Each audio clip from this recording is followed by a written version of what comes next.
পৃথিবী যেমন গোলাকার, পৃথিবীর মানুষের মনও ঠিক গোলাকার। আর এর জন্যই হয়তোবা মানুষের মন বোঝাও কষ্টকর। লেখকের ভাষায় পৃথিবীর মানুষ বড়ই অদ্ভুত। নিজের স্বার্থের জন্য নিজের আপন মানুষের ক্ষতি করতে এদের বিবেকের কাছে বাধে না। টাকা, পাওয়ার, এইগুলো বর্তমান সমাজে প্রেক্ষাপটে রক্তের সম্পর্কের থেকেও বেশি। টাকা থাকলে মানুষ আপনার আপনজন, আর টাকা না থাকলে এই আপন মানুষগুলো পর হতে বেশি সময় লাগে না। পরিবার হলো একটা মানুষের মাথার উপর শক্ত খুঁটি, আর যদি কোনো ব্যক্তির সেটা না থাকে তাহলে তার মতো অসহায় এই দুনিয়ায় কেউ নেই। এইসব অসহায় ব্যক্তিদের চোখে আমাদের অনেক পড়ে, যারা রাস্তায় টোকাইগিরি করে, কিন্তু এইসব অসহায়দের সাহায্য করলে ভবিষ্যতে যে এরা অনেক উন্নতি করবে দেশে, সেটা সবার অজানা। নতুন শহর, নতুন জায়গা মাহিমের কাছে খুব অপরিচিত লাগছে। অপরিচিত লাগার কথা কারণ নতুন শহরে আসছে মাহিম, কাউকে চিনে না, কোথায় যাবে, কি করবে মাহিম সেটা বুঝতে পারছে না। ঢাকা শহর অনেক বড়, যেই কাগজে ঠিকানা নিয়ে আসছিল সেটাও হারিয়ে গেছে। রাস্তার ধারে নিজের কম দামি ব্যাগ নিয়ে বসে আছে মাহিম। কি করবে চিন্তা করতে লাগলো। এই শীতের সময় কোথাও যাওয়ার জায়গা মিলছে না তার। শুক্রবারের দিন, এর জন্য 4 বন্ধু ঘোরাঘুরি করে নিজেদের মেসের দিকে ফিরছে আর বিভিন্ন কথা বলছে। 4 বন্ধু হলো মারুফ, রাজু, নিয়াম আর নাফিস। প্রতি শুক্রবার কোথাও না কোথাও ঘুরতে যাবে, আর অন্যদিন তো আজও তার ব্যতিক্রম হয়নি। 4 জন ফুটপাতের দিকে হেঁটে চলেছে। আজকের মুভিটা কিন্তু দারুণ ছিল। আরে ভাই, দারুণ তো হবেই, শাকিব খানের প্রিয়তম মুভি বলে কথা। হ্যাঁ সেটাই, লোকের মুখে অনেক কিছুই শুনেছিলাম, আজকে সেটা নিজের চোখেই দেখে নিলাম। আমার কাছে একটুও ভালো লাগেনি। তুই তো গাধা, আর গাধা এসব বুঝবে কেমনে? সে যাই হোক, যাওয়ার সময় 4 জনের জন্য বিরিয়ানি কিনে নে। সেটা আর বলতে, এটা তো প্রতি শুক্রবারের রুটিন। 4 বন্ধু কথা বলছিল আর যেতেছিল, তখনই কারো চিৎকার শুনতে পারলো। প্লিজ আমার এই ব্যাগটি নেবেন না, এই ব্যাগটি আমার শেষ সম্বল। 4 জন সামনে তাকিয়ে দেখলো একটি ছেলের ব্যাগ 2 জন লোক ধরে টানটানি করছে, আর তাদের হাতে ছুরি। এটা দেখে বুঝে গেল সেখানে কি হচ্ছে, তাই 4 জন দ্রুত পায়ে এগিয়ে গেল। কি হচ্ছে এখানে? কিছু না, তোরা এখান থেকে যা, না হলে এই ছুরি দিয়ে তোদের শেষ করে দেব। তোরা ডাকাত মনে হচ্ছে? তাও ছিচকে ডাকাত। আমরা 4 জন আর তোরা 2 জন, আমাদের সাথে কি পারবি? নাফিসের এমন কথা শুনে লোক দুটো ভয় পেয়ে গেল আর মাহিমের ব্যাগ ছেড়ে দৌড়ে পালালো। রাজু, নাফিস পিছনে তাড়া করতে গেলে মারুফ আটকিয়ে দেয়। আর ধরতে হবে না সিসরের ডাকাতকে? ধন্যবাদ আপনাদের, আপনারা না থাকলে এরা হয়তো আমার শেষ সম্বল এই ব্যাগটি নিয়ে যেত।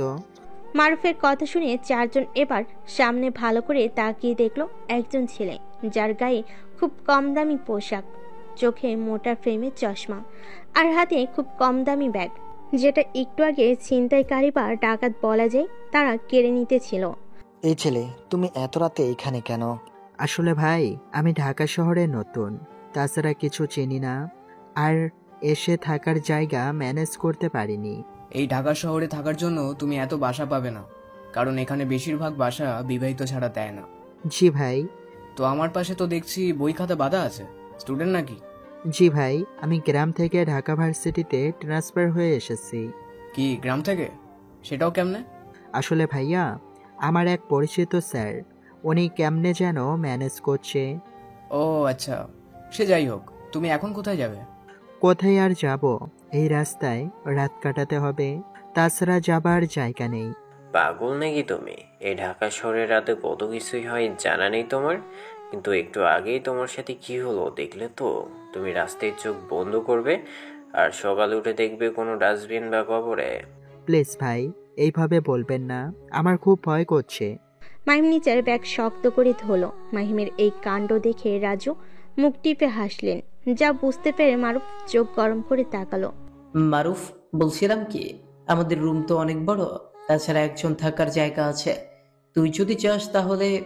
নাফিসের কথা শুনে মারুফ কিছু সময় চিন্তা করলো, তারপর বলল, রাজু আর নিয়াম, তোদের কোনো সমস্যা হবে একে আমাদের সাথে নিলে? আমরা আর কি বলবো, তুই ভালোই জানিস। তাছাড়া আমরা এমন পরিস্থিতিতে পড়ছিলাম, সেখান থেকে তুই উদ্ধার করেছিলি। এরা কি নিয়ে কথা বলছে মাহিম সেটা শুধু শুনছে, কিন্তু কিছু বলছে না। ওদের কথা শুনে মাহিম একটা থাকার মতো জায়গার আশা দেখতে পেল। আচ্ছা, তোমার নামটা কি জানতে পারি? জি অবশ্যই, আমার নাম মাহিম। আচ্ছা, শোনো মাহিন, আমরা তোমার মতো স্টুডেন্ট। তুমি চাইলে আমাদের সাথে থাকতে পারো, কিন্তু হ্যাঁ, নিজের খরচ নিজেকে বহন করতে হবে। মারুফের এই কথা শুনে মাহিম একটু কিছু চিন্তা করতে লাগলো। আরে তুমি আমাদের বিশ্বাস করতে পারো। ঠিক আছে ভাইয়া, আমি আপনাদের সাথে যেতে রাজি আছি। খুব ভালো। এখানে থাকলে তোমার বিপদ হবে। তাছাড়া কাল বাসা পাবে কিনা সন্দেহ। আপনারা আমার অনেক বড় উপকার করেছেন, এর প্রতিদান আমি কোন দিন শোধ করতে পারবো না, কিন্তু সুযোগ পেলে অবশ্যই করব। সে পরে দেখা যাবে, এখন চলো তো, দেরি হয়ে যাচ্ছে। ঠিক আছে। ওই নিয়ম হা করে দাঁড়িয়ে না থেকে ওর বইয়ের ব্যাগটা নিয়ে। আরে ভাইয়া থাক, লাগবে না, আমি নিয়ে নিচ্ছি। এত কথা বলো না। মারুফ এটা বলে নিয়ামের দিকে তাকালো। সাথে সাথে নিয়াম মাহিমের ব্যাগ নিল। তারপর 5 জন হাঁটতে লাগলো। সামনে নিয়াম আর রাজু, আর পিছনে মাহিম, মারুফ আর নাফিস। ওই যা গিয়ে বিরিয়ানি নিয়ে আয়, আর আজ 1 প্যাকেট বেশি নিয়ে আসবে। কিন্তুটা বাকি কথা বলতে পারলো না নিয়াম। তার আগেই নাফিস চুপ করিয়ে দিল, আর নিয়াম তার হাতে টাকা ধরিয়ে দিল। নিয়াম কোনো কথা ছাড়াই দোকানে গিয়ে 5 প্যাকেট বিরিয়ানি নিয়ে আসলো। 5 জন বিভিন্ন কথা বলতে লাগলো আর বাসার দিকে ফিরতে লাগলো। সবার সাথে মাহিম কম কথা বলছে, কারণ সে নতুন, কিন্তু নাফিস একটু কম কথা বলছে। মাহিম একটা জিনিস লক্ষ্য করলো, আর সেটা হলো 4 বন্ধুর মাঝে মারুফ একটু বেশি রাগী, এই জন্য সবাই তাকে একটু ভয় পায়। আর রাজু যে একজন জোগাড়, অন্যকে হাসাতে তার নিজেও হাসতে ভালোবাসে। আর নিয়াম সে বেশি কথা বলে, আর নাফিস একটু গম্ভীর টাইপ এর। এর মাঝে সবাই বাসায় এসে পৌঁছালো, আর মাহিমের জায়গা দেখিয়ে দিল। ফ্রেশ হয়ে সবাই খাওয়া দাওয়া করে নিল। বাকি কথা সবাই কাল বলিস, এখন তাড়াতাড়ি লাইট বন্ধ করে ঘুমিয়ে পড়। নাফিস এটা বলে কম্বল মুড়ি দিয়ে শুয়ে পড়ল। বাকিরা কোনো কথা বলল না, লাইট অফ করে ঘুমিয়ে পড়ল। 4 জন ভিন্ন প্রকৃতির বন্ধুর সাথে আজ থেকে মাহিম নামক হাবা বন্ধুর কাছে যোগ হতে হলো। তারপর ভোরে আজানে মধুর কণ্ঠে ঘুম ভেঙে গেল মারুফের। এটা তার প্রতিদিনই ঘটে। আজানের শব্দে শোনার সাথে সাথে তার ঘুম ভেঙে যায়। ঘুম থেকে উঠে রুমের লাইট জ্বালিয়ে দেখলো এসিতে সবাই কম্বল মুড়ি দিয়ে ঘুমিয়ে আছে। 11 করে সবার কম্বল টেনে শরীর থেকে ফেলে দিল। প্রচন্ড শীতে সবাই তাড়াতাড়ি চোখ খুলে তাকালো। মারুফ মাহিমের কম্বল সরাতে ভুলেনি। মাহিম আর রাজু একসঙ্গে শুয়েছিল। কিরে ভাই, তুই আজও কম্বল টান দিলি? আজান হয়ে গেছে, তাড়াতাড়ি উঠে ফ্রেশ হয়ে নামাজে চল। আর যেতে ইচ্ছে করছে না, তোরাই যা। না গেলে আজকে সকালের খাওয়ার বন্ধ মনে করে রাখিস। ভাই এই শীতে উঠতে ইচ্ছা করে না। দেখ, তোদের এই রোজ রোজ এসব কাহিনী আমার একদম ভালো লাগে না। তাড়াতাড়ি উঠে পড়, আর যেন কথা বলতে না হয়। মারুফ একটু তেজি গলায় পড়ল। মারুফের এমন কথা শুনে সবাই তাড়াতাড়ি উঠে পড়ল এবং ফ্রেশ হতে চলে গেল। মাহিমও তার ব্যতিক্রম হলো না, উঠে পোশাক পরে ফ্রেশ হতে গেল এবং সবাই একসাথে অজু করে মসজিদে নামাজ পড়তে গেল। নামাজ শেষ করে 5 জন একটা চায়ের দোকানে প্রবেশ করলো। মামা, সবাইকে চা দাও তাড়াতাড়ি। দিচ্ছি মামা, একটু অপেক্ষা করো। তোমার সাথে এই নতুন ছেলেটিকে? মনে করেন ও আজ থেকে আমাদের একজন সদস্য। ও আচ্ছা, প্রথমে তুমি আর নাফিস ছিলে, আস্তে আস্তে আরো 3 জন বৃদ্ধি পেল। মামা। চায়ের দোকানদার কথা বলতে বলতে 5 জনকে রঙিন চা দিল। 5 জন গল্প করছে আর চা বিস্কিট খাচ্ছে। সকাল সকাল মামার দোকানের চা আমার খুবই প্রিয়, খুব ভালো লাগে। আর এই জন্য নামাজের জন্য উঠতে চাস না? সেই সময়ের কথা বাদ দে। কি হলো মাহিম, তুমি কথা বলছো না কেন? আপনারা কথা বলছেন, তার মাঝে আমি আর কি কথা বলবো? ও আচ্ছা, চলো হাঁটতে হাঁটতে কথা বলা যাক। এই শীতের সকালে হাঁটতে হাঁটতে কথা বলতে মজাই লাগে। ঠিক আছে। চা খাওয়া শেষ করে মারুফ চায়ের বিল মিটিয়ে দিল। তারপর 5 জন হাঁটতে হাঁটতে গল্প করতে লাগলো। তো মাহিন, তুমি কিসে পড়ো, কোন ইয়ারে? আসলে ভাইয়া, আমি অনার্স 3rd ইয়ারের আইন নিয়ে পড়াশোনা করছি। আরে বলো কি, আমরা তো সেম দলে, এত ভাই ভাই করছো কেন? ও আচ্ছা। আচ্ছা মাহিম শোনো, আমরা যেহেতু সেম ব্যাচ, তাই আজ থেকে তুই বলে রাখবি, আর বন্ধুর মতোই আচরণ করবে। কিন্তু? কোনো কিন্তু নয়, আমি যেটা বললাম সেটাই করবি। আচ্ছা ঠিক আছে। তো তোরা কোন বিভাগে? আমি আর নাফিস আইন নিয়ে পড়ি, আর নিয়ামত আর রাজু ইকোনমিক ডিপার্টমেন্ট। ও আচ্ছা, তো তোদের পড়াশোনার খরচ চলে কিভাবে? আমরা সবাই রেস্টুরেন্টে কাজ করি, অবসর সময় আর বাকি সময় পড়াশোনা। আর আমরা সবাই 2-1টা করে টিউশনি পড়াই।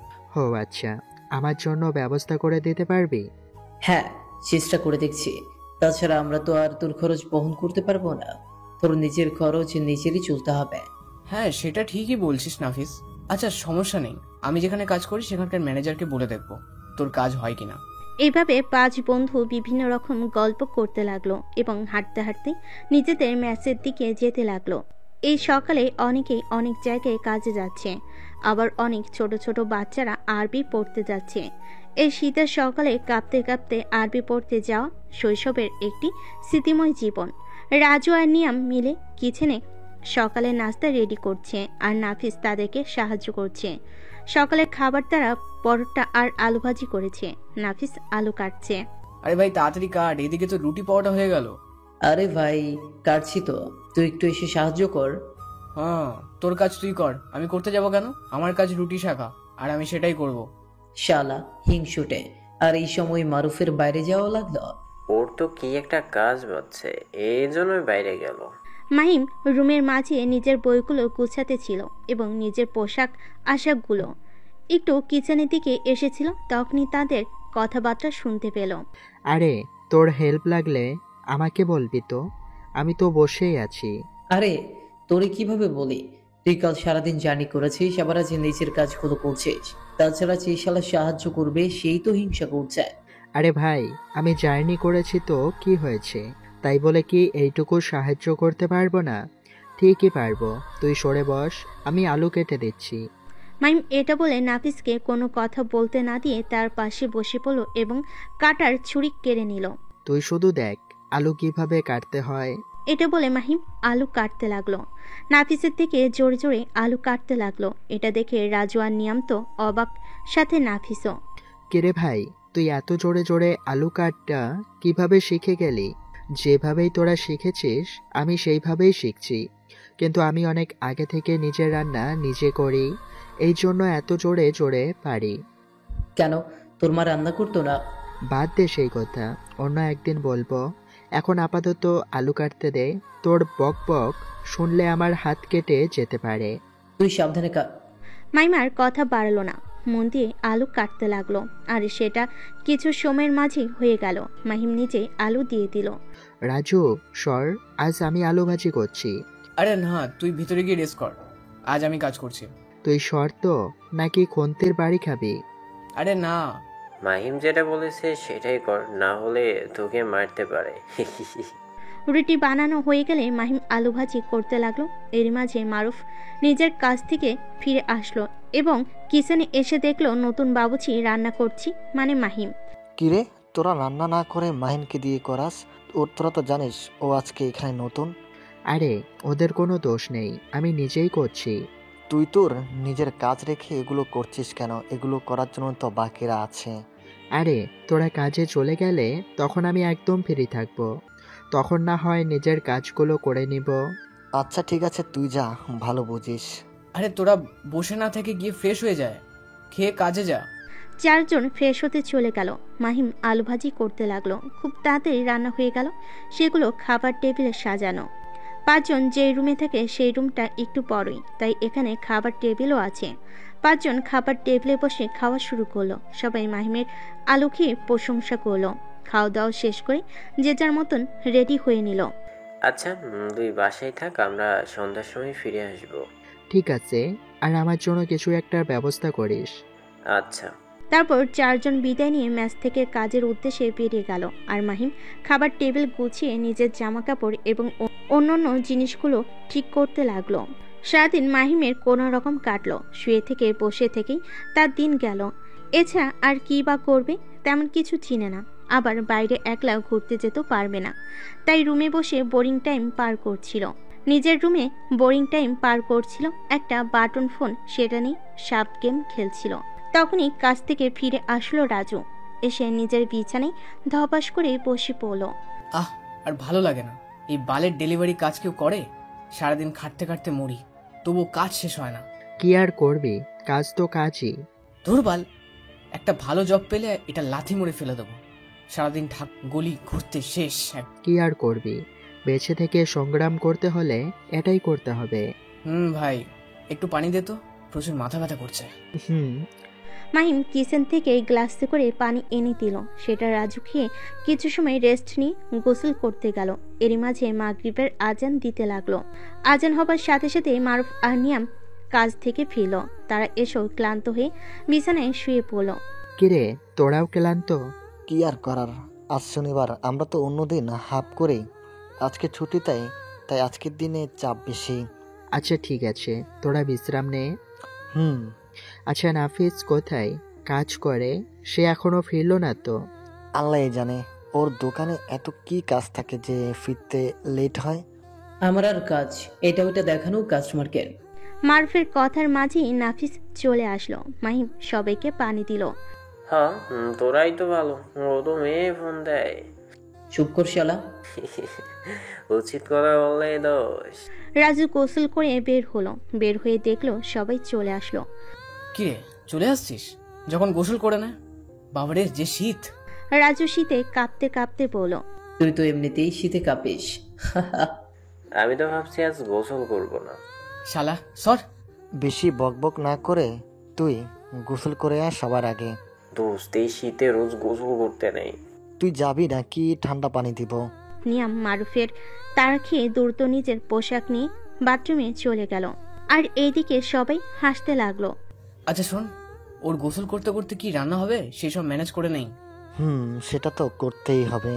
আরে চিন্তা করিস না, তোরা বল কি করতে হবে, আমি সব করছি। আরে ব্যাপার না, এটা আমরা রোজ করি, তাই তোর একলা করতে হবে না। তুই শুধু এগুলো কাটতে থাক। মারুফ বলে দিল কি কি রান্না হবে। ঢাকার বড় বিজনেসম্যান রবিউল চৌধুরী, তার বাসা গুলশানে, বড় বাড়ি চৌধুরী ভিলা। চৌধুরী ভিলার গেট দিয়ে প্রবেশ করলো একটি দামি গাড়ি। গাড়ি ঠিক বাসার সামনে গিয়ে থামলো। ড্রাইভার গাড়ি থেকে নেমে দরজা খুলে দিল। আর গাড়ি থেকে নামলো খুবই স্মার্ট, সুন্দর, রূপসী একটি মেয়ে, যার শরীরে মডার্ন স্টাইলের সভ্য পোশাক। গাড়ি থেকে নেমে দ্রুত বাড়ির গেটে কলিং বেল চাপ দিল। সাথে সাথে কাজের লোক এসে দরজা খুলে দিল। ড্রয়িং রুমে বসে গল্প করতেছিল রবিউল চৌধুরী আর তার স্ত্রী রেহেনা চৌধুরী। মেয়েটি দৌড়ে এসে নিজের বাবার গলা জড়িয়ে ধরল। মাই সুইট বাবা, কেমন আছো তুমি? হুম। আরে আরে, এটাকে আমার মেয়ে নাকি? হ্যাঁ, কেন চিনতে পারছো না? চিনব না কেন, কিন্তু এই 6 মাসে একটু চেঞ্জ হয়ে গেছে। বাবা! আরে পাগলি মেয়ে, মজা করেছি। এখানে যে কারো মা বসে আছে সেটা কি কারো খেয়াল আছে? মেয়েটি এবার নিজের বাবার গলাটা ছেড়ে মায়ের গলা জড়িয়ে ধরল। তোমাকে কিভাবে ভুলতে পারি? তুমি তো আমার একমাত্র গুলুমুলু মা। আমার আদরের মাকে কিভাবে ভুলি বলো? থাক, আর বলতে হবে না, সেটা তো দেখতেই পারলাম। ওলে আমার মাটা রে, রাগ করেছো? এই দেখো, রাগ কমিয়ে দিচ্ছি। এটা বলে মেয়েটি তার মায়ের গালে দুটা চুমো এঁকে দিল। সেটা দেখে রবিউল চৌধুরী মুচকি হাসলো আর রেহেনা চৌধুরী নিজের মেয়েকে চুমু দিল। তো সেজুতিমা, তোর কি ট্যুর শেষ? হ্যাঁ বাবার, পুরো 6 মাস ঘুরলাম, এখন একটু পড়াশোনা করব। হ্যাঁ, সেটা করা উচিত। তুমি বললে আমি ভার্সিটিতে স্যারের সাথে কথা বলি। হ্যাঁ বাবা, সেটাই করো। আমি কাল থেকে ভার্সিটিতে যেতে চাই। কেন, একটু রেস্ট করো। না মা, অনেক ঘুরলাম, আর না। ঠিক আছে, তুই যেটা বুঝিস। এখন বেশি কথা না বলে গিয়ে ফ্রেশ হয়ে আয়, অনেক দিন একসাথে খাবার খাওয়া হয় না। হ্যাঁ মা, আমিও তোমাদের সাথে খাওয়াই মিস করেছি। তুমি খাবার রেডি করতে বলো, আমি এক্ষুনি ফ্রেশ হয়ে আসছি। আচ্ছা। সেজুথি এটা বলে নিজের রুমে চলে গেল। নিজের রুমে গিয়ে ঘুরে দেখে, বলতে লাগলো, আহা, অনেকদিন পর নিজের রুমে আসলাম, এখন একটা অন্যরকম ফিল হচ্ছে। বিবি করে এই কথাটা বলে মুচকি হাসলো। চলুন এবার বলি, সেজুথি চৌধুরী রবিউল আর রেহেনা চৌধুরীর একমাত্র মেয়ে। কোনো এক কাজে বাড়িতে ঘুরতে যাবার নাম করে 6 মাস বাইরে থেকে ঘুরে আসলো, যেটা তার পরিবারের কাছে অজানা। রাতে খাবার সবাই একসাথে খেতে বসেছে। 5 বন্ধু খাওয়া দাওয়া করছে আর বিভিন্ন গল্প গুজব করছে। সারাদিন কি কি করেছে এইসব। আচ্ছা, সবাই সব কথা বলছিস, কালকে কি ভার্সিটিতে যাবি সেটা বল। কাল আমার যাওয়া হবে না, কাজের চাপ বেশি। তোর কাজ আবার কবে কম হলো তো? আর কে যাবি না? আমারও যাওয়া হবে না। আমি যাচ্ছি। মাহিম, যাবি নাকি? হ্যাঁ, যাব তো। ঠিক আছে, তাহলে আমরা 3 জন কাল কলেজে যাচ্ছি। হুম। তোরা সব কথা বলছিস, কিন্তু আমার কাজের কথাটা কি ভুলে গেছিস? আরে না, সব মনে আছে। তো বল। আমার ওইখানে কাজ দিতে পারবে না। আবার তো আগে থেকেই অফ। বাকি 2 জন বল। আমরা বলেছি আর তোকে কাল নিয়ে যেতে বলছে, কিন্তু কাজটা তুই পারবি কি না। সেই সব নিয়ে ভাবতে হবে না, তুই শুধু ম্যানেজ করে দে। আচ্ছা ঠিক আছে, কাল আমাদের সাথে যাস। নাফিস আর রাজু তো আগেই স্যালেন্ডার করে দিছে। কিছু করার নেই। আরে ভাই, ডেলিভারি বয় হতে হবে না, আমি একটা কাজ খুঁজছি, পেলে এটা ছেড়ে দেবো। মাহিমের রান্না কিন্তু জোশ হয়েছে একদম। ওর রান্নার হাত ভালোই দেখছি। থাক, আর প্রশংসা করতে হবে না। সবাই একসাথে খাওয়া দাওয়া করে নিজেদের মতো করে পড়তে লাগলো। সবাই অনেক রাত করে পড়াশোনা করলো আর কিছু সময় আড্ডা দিয়ে ঘুমিয়ে পড়লো। সকালে সবাই নিজেদের ঘুম থেকে উঠে পড়লো। মাইম ফ্রেশ হয়ে রান্না কাজে হাত লাগালো। বাকিরা সাহায্য করছে। রান্না শেষ হলে সবাই একসাথে খাওয়া দাওয়া করে নিল। নাফিস আর রাজু নিজের কাজে চলে গেল, আর মাহিম, মারুফ আর নিয়াম রেডি হয়ে নিল ভার্সিটিতে যাওয়ার জন্য। মাহিম নিজের প্রয়োজনীয় কাগজ গুছিয়ে নিল। মাহিন, তোর সব কাগজ নিয়েছিস তো? হ্যাঁ, নিছি, সব রেড করেই রাখছিলাম। ঠিক আছে, ভার্সিটিতে যাওয়া যাক। 3 জনে কথা বলে ভার্সিটিতে রওনা দিল। একটা অটোতে 3 জন উঠে রওনা দিল। সে যদি খুব সাধারণ পোশাক পরে নিজের রুম থেকে বের হলো। খাবার টেবিলে বসতেই রবিল আর রেহেনা চমকে গেল। সে যদি তুই আবার এই পোশাক পরেছিস? আবার আগের মতো কেন? সবাই তো জানে তুই আমার মেয়ে। না, জানুক, তবুও আমি এই পোশাকেই যাব, আমার এমনি ভালো লাগে। তোর কাজে আমি কিছুই বুঝি না। বাবা মেয়ে এত কথা না বলে খাবার খেয়ে নে, 2 জনেরই লেট হবে। কাজে লোক খাবার দিল। 3 জনে একসাথে খাবার খেয়ে নিল। সে যদি খাওয়া শেষে মা বাবার থেকে বিদায় নিয়ে ভার্সিটির উদ্দেশ্যে রওনা দিল। ঢাকা বিশ্ববিদ্যালয়ের চারপাশে স্টুডেন্টে ভরপুর ঢাকা ভার্সিটির ক্যাম্পাস। চারপাশে অনেক এদিক ওই দিক যাচ্ছে, আবার অনেকে প্রেম করছে, কেউ কেউ বউ নিয়ে বসে আছে, আবার কেউ বসে আড্ডা দিচ্ছে। মাহিম, মারুফ আর নিয়াম 3 জন ভার্সিটিতে প্রবেশ করলো। মাহিম তো অবাক হয়ে চারপাশে শুধু তাকিয়ে তাকিয়ে দেখছে। নতুন জায়গা, আবার দেশের বড় ভার্সিটি, যেখানে সবার পড়ার স্বপ্ন থাকে। সেই ভার্সিটিতে দাঁড়িয়ে আছে মাহিম। মাহিমের এমন কাণ্ড দেখে মারুফ আর নিয়াম মুচকি হাসলো। কি রে, এমন ঘুরে দেখবি নাকি স্যারের রুমে যাবি? আরে যাব তো, কিন্তু আমার কাছে স্বপ্নের মতো লাগছে। সবার প্রথম এমন লাগে। হ্যাঁ রে। আচ্ছা, পরে ক্যাম্পাস দেখিস, এখন চল। মারুফ এই কথা বলে সামনে এগুতে লাগলো, সাথে মাহিমও। মাহিম চারপাশে চোখ বুলিয়ে দেখতে দেখতে যাচ্ছিল। তখনই কারোর সাথে ধাক্কা খেয়ে হুড়মুড় করে নিচে পড়ে গেল। তো চলুন দেখা যাক কার সাথে ধাক্কা খেলো। সে যদি ভার্সিটিতে এসে নিজের বন্ধুদের সাথে দেখা করে। অনেকদিন পর আসার কারণে সে যুথির বান্ধবীরা রাগ করে, কিন্তু সে যুথি ট্রিট দেওয়ার কথা বলে ক্যান্টিনে যেতেছিল আর বিভিন্ন কথা বলতেছিল। তখনই মাহিমের সাথে ধাক্কা খায় আর 2 জন নিচে পড়ে যায়। সে যুথি ভয়ে চোখ বন্ধ করে নেয়। আশঙ্কিকভাবে 2 জনের ঠোঁট একসাথে হয়ে যায়। এই জন্য সে যুথি ফ্রিজ হয়ে যায়। আর মাহিম, সে তো অন্য দুনিয়ায় চলে গেছে। সে যুথি চোখ বন্ধ করে অন্যদিকে তাকিয়ে আছে। এদের এই ঘটনা যে ভার্সিটির সবাই দেখছে, তাদের খেয়াল নেই। আরে সে যদি ওভাবে আর কত সময় থাকবি? কারোর কথা শুনে মাহিমের হুঁশ এলো, সাথে ঠোঁট থেকে নিজের ঠোঁট সরিয়ে নিল আর সাথে সাথে শোয়া থেকে উঠে দাঁড়ালো। সে যদি এখনো ওইভাবেই আছে।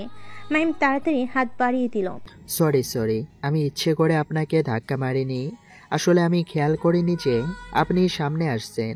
কারোর কথা শুনে সে যদি চোখ খুলে তাকালো, তারপর নিজের পরিস্থিতি বুঝতে পেরে লজ্জা পাবে নাকি রাগ করবে কনফিউজড হয়ে গেল। হাত ধরে উঠুন ম্যাম, আর সরি, আমি খেয়াল করিনি। মাহিমের কথা শুনে সেজুতির বন্ধু আবির প্রচণ্ড রেগে গেল আর মাহিমকে ধাক্কা দিয়ে সরিয়ে দিয়ে সেজুতির দিকে হাত বাড়িয়ে দিল। নে উঠে পড়, তারপর এই ছোট লোকের বাচ্চাটার ব্যবস্থা করছি। আবির কথা শুনে সেজুতি তার হাত ধরল। আবির সেজুতিকে দাঁড় করিয়ে দিল। তুমি ঠিক আছো তো? হ্যাঁ মা, ঠিক আছি। সে যদি কোনো রকম নিজেকে স্বাভাবিক রেখে বলল, স্বাভাবিক কিভাবে রাখবে? নারী হিসেবে প্রথম কিস একটু অন্যরকম ফিল তো লাগবে।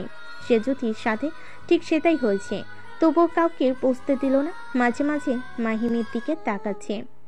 আবির সেজুতির কাছ থেকে সরে এসে ঠাস করে মাহিমের গালে থাপ্পড় বসিয়ে দিল।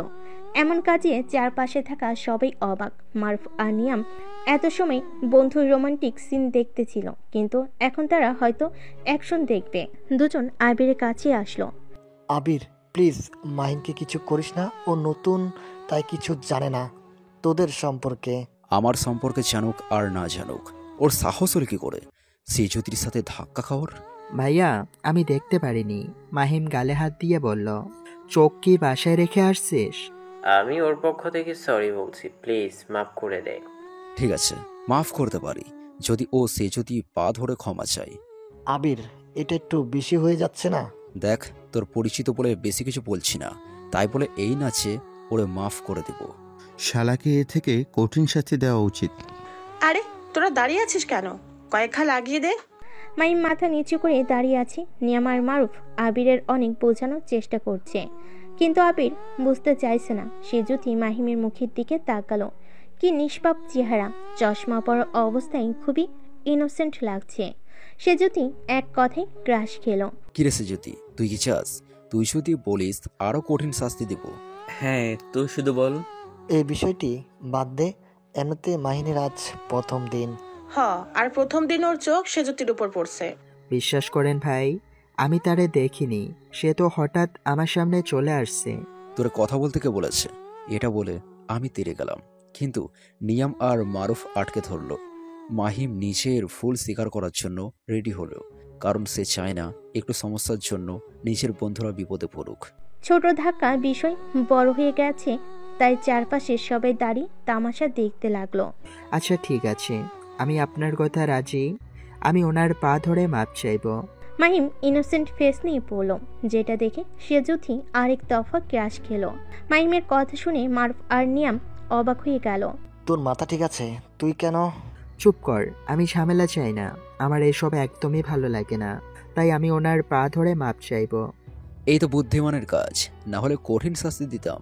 মাহিম নিজের চশমা ঠিক করে সেজুথির দিকে তাকিয়ে মাথা নিচু করে নিল আর বলতে লাগলো, দুঃখিত, আমি আপনার সাথে ধাক্কা খেয়েছি আর এটা করছি। মাহিমের কথা শুনে সেজুথি লজ্জা পেল। পা ধরে মাপ চা। আবিরের কথা শুনে মাহিম কিছু সময় দাঁড়িয়ে থেকে সেজুথির সামনে বসতে গেল, কিন্তু সেজুথির সাথে সাথে না বলে উঠল, না না, তোমাকে মাপ চাইতে হবে না, আমি তোমাকে মাপ করে দিয়েছি। তাছাড়া এখানে তোমার একলার কোনো দোষ নেই, আমাদেরও দেখে চলা উচিত ছিল। সেজুথি কথা শুনে তার বাকি বন্ধুগুলো অবাক হয়ে গেল, আর মারুফেরা খুশি হয়ে গেল।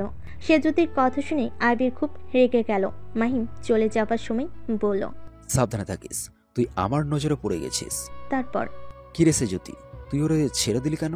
তো কি করব, সে তো বলেছে দেখে শুনে ধাক্কা দেয়নি, ইচ্ছে করে। তাই বলে তুই ওকে ছেড়ে দিবি? শাস্তি তো দিতেই পারতি।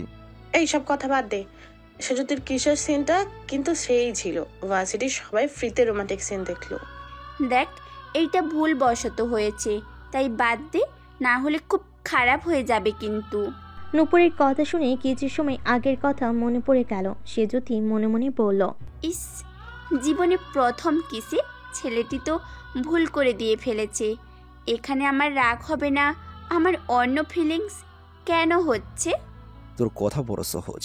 তুই আমার ভালোবাসার মানুষকে আমার সামনে কিস করেছিস, যাকে আমি কোনোদিন ছুঁয়ে দেখিনি, আর তুই ধরে আমি ছাড়বো না মাহিম। আবির নিজের মনে মনে কথাগুলো বলে একবার সেজুথির দিকে তাকিয়ে মাহিমে চলে যাওয়ার দিকে তাকিয়ে আছে।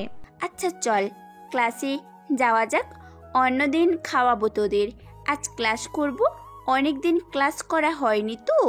তাই ঠিক আছে চল। ক্লাসে গেলেই তো আমার পছন্দের মানুষটারে ভালো করে দেখতে পারবো। সেজুথি মনে মনে বলল। সেজুথি থেকে ক্ষমা চেয়ে মাহিম, নিয়াম আর মারুফ স্যারের রুমে যেতে লাগলো। কিরে নিয়াম, দেখছিস আজ ওরা নাইমকে ছেড়ে দিল। অন্যদিন তো ওদের সাথে যে ঝামেলা করে, ওকে তো পাচাগলা করে কেলিয়ে সোজা করে। আমিও সেটাই ভাবছি। কিরে, আমাকে মারেনি বলে তোরা এই আফসোস করছিস? আরে না, কিছু না। আচ্ছা, এরা কারা যে তুই ভীতু হয়ে কথা বললি? শুধু আমি না, ভার্সিটিদের সবাই ওদের কাছে ভীতু হয়ে কথা বলে। কেন কেন? আবির হলো এমপি কামরুলের ছেলে, অনেক ক্ষমতা বা তাদের। আর ওই সুজুতি নর্মাল পোশাকে থাকলেও সে হলো ঢাকার বড় বিজনেসম্যান রবিউলের মেয়ে, আর তার সাথে রাকিবরা সব ঢাকার বড় বড় লোকদের সন্তান। এবার বুঝলাম, এই জন্য আমাদের রাগী মারুফ ওদের সামনে চুপ হয়েছিল, গরম হয়ে কথা বলল না। তুই ওদের সাথে ঝামেলা করবি না। ওই মেয়ে আমাকে কিছু বলল না, আবির এত ঝামেলা করলো কেন? ওই সেজুতি কিছু করলো না কেন জানি না, তবে আবির সেজুতিকে পছন্দ করে। আর তুই যাবার পরে একটা কাজ করেছিস, এই জন্যই রেগে গেছে। বুঝছি, আর হাসতে হবে না, ভুলবশত হয়েছে। হ্যাঁ, এখন কথা না বলে স্যারের রুমে প্রবেশ কর। তিনজন কথা বলতে বলতে ডিপার্টমেন্টের হেডের অফিসের সামনে চলে আসলো। মাহিম অনুমতি নিয়ে প্রবেশ করলো, সাথে বাকি দুইজন। আসসালামু আলাইকুম স্যার। ওয়ালাইকুম আসসালাম। কোন দরকার ছিল মারুফ? আসলে স্যার, আমার বন্ধু ট্রান্সফার হয়ে এখানে আসছে। কি? এই তৃতীয় বর্ষে কিভাবে? স্যার, কাগজ দেখেন, সব বুঝে যাবেন। মাহিম স্যারের সামনে তার কাগজ দিল। কাগজে এমন কিছু ছিল যেটা দেখে স্যার চুপ হয়ে গেল, আর কিছু জিজ্ঞেস করলো না। স্যার, তৃতীয় বর্ষের কি ট্রান্সফার হয়? আরে হয়, মাহিম তোমার নাম। সে যাই হোক, তোমার এসব কাগজপাতি আমি দেখে নিয়েছি, আর তুমি ভার্সিটিতে অ্যাডমিট হয়ে গেছো, চাইলে আজ থেকে ক্লাস করতে পারো। ঠিক আছে। কোনো গোলমাল আছে নাকি? স্যারের কথাটা কেমন যেন লাগলো। মারুফ মনে মনে বলল, কি ভাবছিস? এত কাজ হয়ে গেছে, চল। ও আচ্ছা, চল। কি এত ভাবছিস? আল্লাহ জানে। কিছু না, চল। আমি ঠিকই বুঝতে পারছি তুই কি ভাবছিস, কিন্তু যতই ভাবিস না কেন, এর কুল কিনারা খুঁজে পাবি না। মাহিম মুচকি হেসে নিজের মনে মনে কথা বলল। তিন বন্ধু স্যারের রুম থেকে বেরিয়ে গেল। সাধারণ পোশাকে অসাধারণ কেউ ভেরি ইন্টারেস্টিং। এই সাধারণ ছেলের জন্য এত বড় মাপের লোক সুপারিশ করছে, ভাবতে অবাক লাগে। স্যার বিড়বিড় করে বলল। তিন বন্ধু মিলে নিজেদের ক্লাসরুমে চলে আসলো। তিনজন গিয়ে মাঝামাঝি একটা বেঞ্চে বসলো। সবাই মধ্যবিত্ত বা বড়লোকের ছেলে মেয়ে, তবুও পোশাকে অনেক স্মার্ট।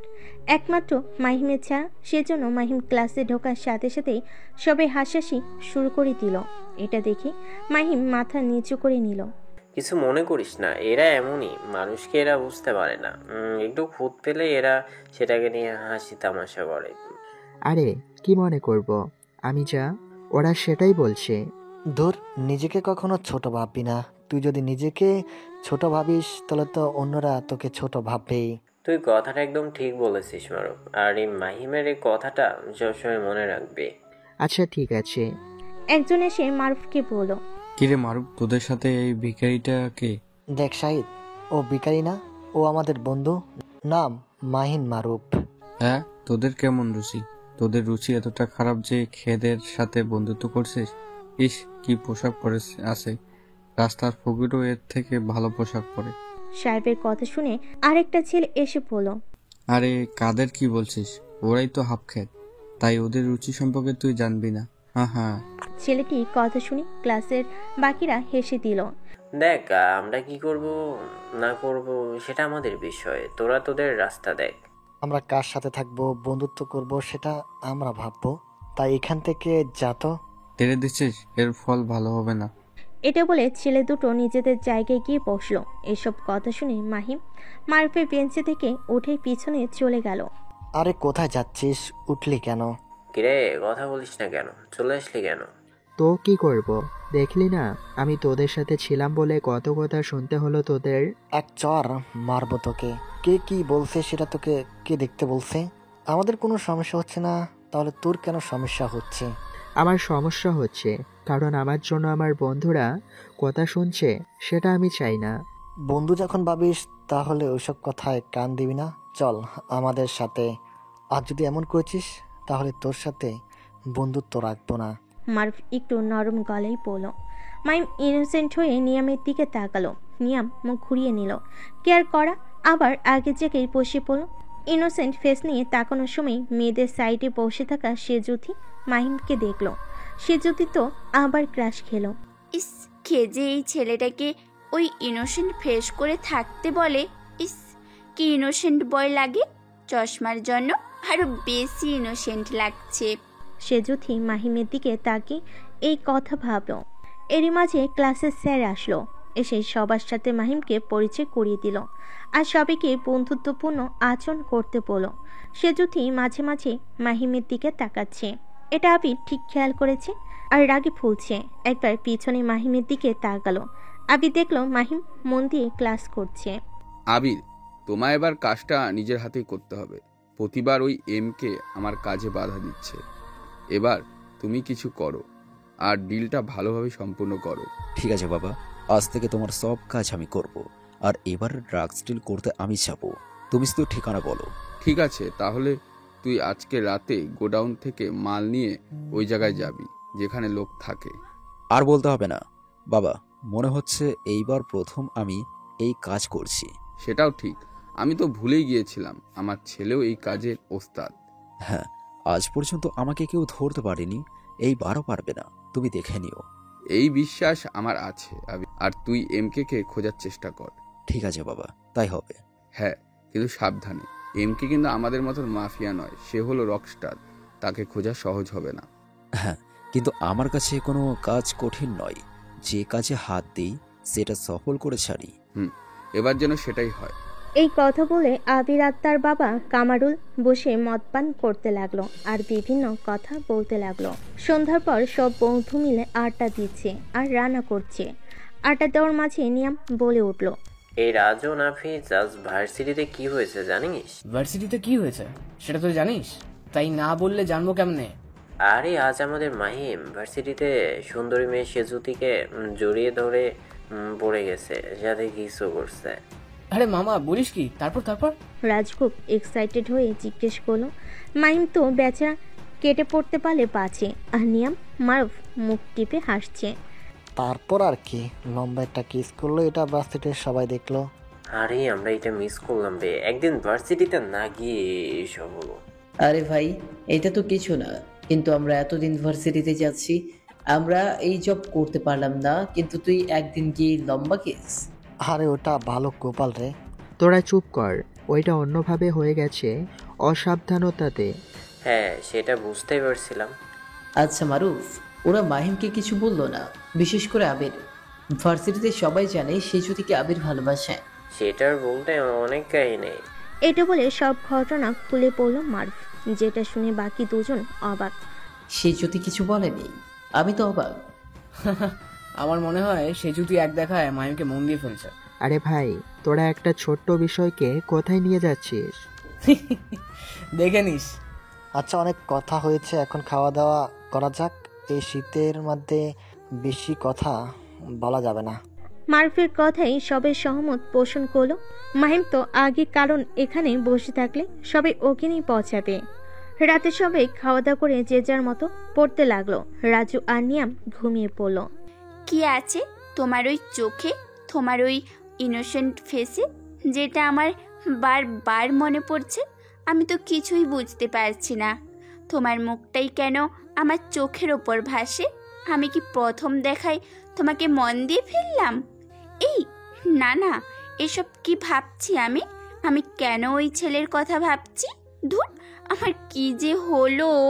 নিজের বিছানায় শুয়ে মনে মনে এগুলো ভাবতেছিল সে যুদ্ধি। চোখ বন্ধ করতে তার চোখের সামনে সকালের দৃশ্য ভেসে উঠল, সাথে সাথে চোখ খুলে ফেল। না, এটা কি হচ্ছে আমার সাথে? আমি কি, না না, আর ভাবতে পারছি না। এসব সব নিয়ে ভাবলে চলবে না। আমাকে আমার কাজ সুন্দরভাবে করতে হবে।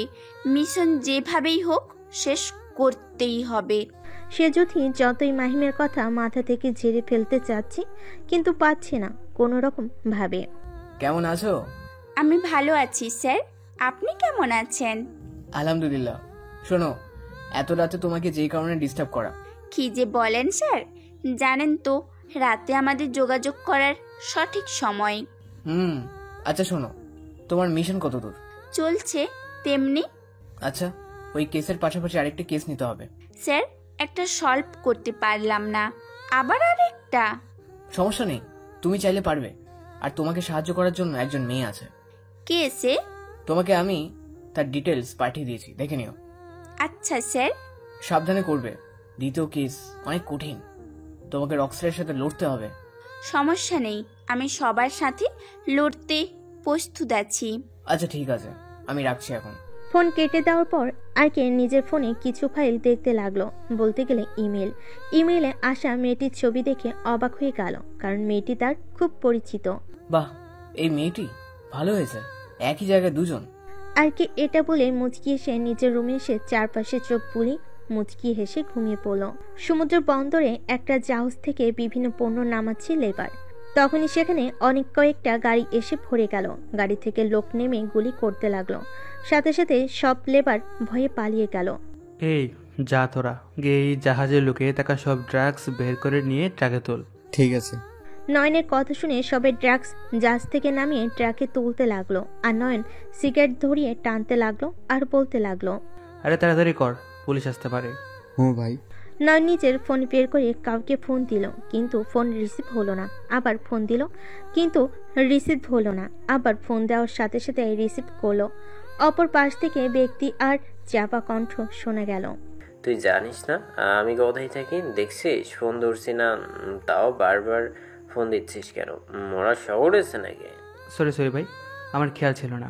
নয়ন কাঁপতে কাঁপতে বলল, এখন না কেঁপে তাড়াতাড়ি বল। ভাই আজকে সব মাল চলে আসছে। ঠিক আছে, সব গোডাউনে গিয়ে রাখ, আমি কাল আসছি। ঠিক আছে ভাই। আর আজকের মতো যেন না হয় রাতে ফোন দিবি না। নয়ন ফোন কেটে দিল। এভাবে আস্তে আস্তে পুরো দেশে ছড়িয়ে দিব আর কোটিপতি হয়ে যাব, বিকজ আই এম ডেভিড। উফ ডেভিল ভাই কি রাগী, আমার তো একটু হলেই জান বেরিয়ে যেত। ফোন দেওয়া ভুল হয়েছে। নয়ন সিগারেট শেষ করে সবাইকে দ্রুত কাজ করতে বলল, এবং কিছু সময় হবার পর সব কাজ শেষ করে গাড়ি নিয়ে বন্দর ফাঁকা করে চলে গেল। পরের দিন সব বন্ধু একসাথে ভার্সিটিতে এসেছে। ক্লাস শেষ হতে এখনো দেরি আছে, তাই সবাই মিলে ক্যাম্পাসে আড্ডা দিচ্ছে। আচ্ছা মাইম, আজকে তোর কিসওয়ালি তোর সাথে কথা বলতে আসবে? আরে তোর কি বলিস এইসব? আমার সাথে কথা বলতে কেন আসবে? আমার থেকে কত ভালো ভালো ছেলে আছে। আরে মাহিম, তুই বিষয়টা এখনো বুঝলি না? তোরা কিসের কথা বলছিস? শালা সত্যি তুই পুরো ইনোসেন্ট ভাই, নিজেও বুঝোস না। দেখ, আমাকে একদমই ইনোসেন্ট হাবা বলবি না, আমি একদমই এসব না। ঠিক আছে, বুঝলাম আমরা। এইভাবে সবাই আড্ডা দিচ্ছে, আর অন্যদিকে দূর থেকে মাহিমকে দেখছে। এই দেখা যেন তার শেষ হচ্ছে না। কি রে সেজতি, ওইদিকে তাকিয়ে কি দেখছিস? কি রে, কোন রাজ্যে হারিয়ে গেলি? এটা বলে সাথী সেজুতিকে ধাক্কা মারল, সাথে সাথে সেজুতির হুঁশ ফিরল। আরে কি হয়েছে? ওইদিকে তাকিয়ে কি দেখিস? কখন থেকে ওরা সবাই তোকে ডাকছে। আরে তেমন কিছু না, বল কি বলবি? কিছু না, আমরা সবাই কথা বলছি আর তুমি চুপ করে আছো এই জন্য। ও আচ্ছা, এমনিতেই তোরা কথা বল, আমি শুনছি। আচ্ছা সেজতি, তোর কি হয়েছে বল তো? আরে ভাই, তোরা বিশ্বাস কর, আমার কিচ্ছু হয়নি। না হলেই ভালো। আচ্ছা, তুই আবার প্রেমে পড়িসনি তো? আমার সেটাই মনে হচ্ছে। আরে না, কিন্তু একজনকে ভালো লাগছে খুব। কে রে সে? বলবো তোদের পরে। সেজুতি কাউকে পছন্দ করে এটা শুনে আবির খুশি হয়ে গেল, কারণ সে মনে করেছে সেজুতি তাকে পছন্দ করে। ভার্সিটি থেকে ফিরে এসে সবাই দুপুরে খাবার খেয়ে একটু বিশ্রাম নিল। বিকাল 4টার দিকে সবাই নিজেদের কাজে জন্য বের হলো। রাজু, মারুফ আর মাহিম একসাথে একটা বড় রেস্টুরেন্টে প্রবেশ করলো, আর খাবার খেতে নয়, এখন তারা কাজ করে। মারুফ মাহিমকে নিয়ে এসে ম্যানেজারের সাথে পরিচয় করিয়ে দিল। মারুফ আর রাজু এখানে অনেক দিন থেকেই কাজ করে আর খুব বিশ্বস্ত। তাদের অনুরোধে তোমাকে আমি কাজ দিচ্ছি, আশা করি ঠিকমতো দায়িত্ব পালন করবে। ঠিক আছে স্যার, আমি খুব ভালো করে করার চেষ্টা করব। গুরু আর তোমরা দুজন ওকে একটু হেল্প করবে, আর নতুন তো, আর সব বুঝিয়ে দিও। ঠিক আছে ভাই। ম্যানেজার নিজের কাজ করতে লাগলো, আর তারা তিনজন ওয়েটারের পোশাক পরে নিজেদের কাজ শুরু করে দিল। বুঝলি মাহিম, তুই খুব সহজেই কাজ পেয়ে গেলি, কিন্তু আমি যখন ঢাকাতে নতুন আসি কেউ আমাকে কাজ দেয়নি। অনেক চেষ্টা করার পর যখন ব্যর্থ হলাম, তখন মারুফের দয়ায় একটা কাজ পেয়েছি। বুঝলাম, মারুফ সবাইকে সাহায্য করেছে। এর প্রতিদান একদিন অবশ্যই দেব, ধুর, এইসব বাদ দে। কাস্টমার আসলে তারা খাবার দিচ্ছিল আর বাকি সময় গল্প করছিল। রাতের অন্ধকারে বাইপাস সড়কে অর্থনৈতিক কাজ ঘটে চলেছে, যেটা সাক্ষী অন্ধকার রাত আর চারপাশে থাকা পোকামাকড় আর গাছপালা। ড্রাগস ডিল করছে আবির, সাথে তার 2টা লোক, সামনে সাদা পোশাকে 2টা লোকে। সব টাকা এনেছো তো? সব নিয়ে আসছি, কিন্তু মাল ভালো হবে তো? এই আব্রুইয়ের মালে কখনো খাত থাকে না। বুঝতে পারছি, মাল দেখি। এই সুটকেস খুলে মাল দেখা। আবিরের কথা শুনে লোকটির ড্রাগস দেখালো, যেটা দেখে দুজন ইশারা করে নিজেদের সুটকেস খুলে টাকা দেখালো। দুজন সুটকেস পাল্টাপাল্টি করে নিল। লোক দুটো যখন চলে যাবে, চারপাশ থেকে আবির লোক ঘিরে ধরল। এটা দেখে ওই লোক দুটো অবাক আর পিছনে আবিরের দিকে তাকালো। এত বড় বিশ্বাসঘাতকতা আমাদের সাথে? এই লাইনে কাউকে বিশ্বাস করতে নেই। তোকে আমার বস ছাড়বে না। আগে নিজে তো বেঁচে দেখা, তারপর না হয় দেখা যাবে। এটা বলে আবির ওই দুজনকে গুলি করে মেরে ফেল। ইশারা দেওয়া মাত্রই একজন গিয়ে ড্রাগসের সুটকেস নিয়ে এসে আবিরের কাছে দিল। লাশ দুটো এইভাবে থাক, এখন যাওয়া যাক। আবির নিজের ডিল শেষ করে নিজের বাসার দিকে যেতে লাগলো। হ্যালো, আর কে বলছি?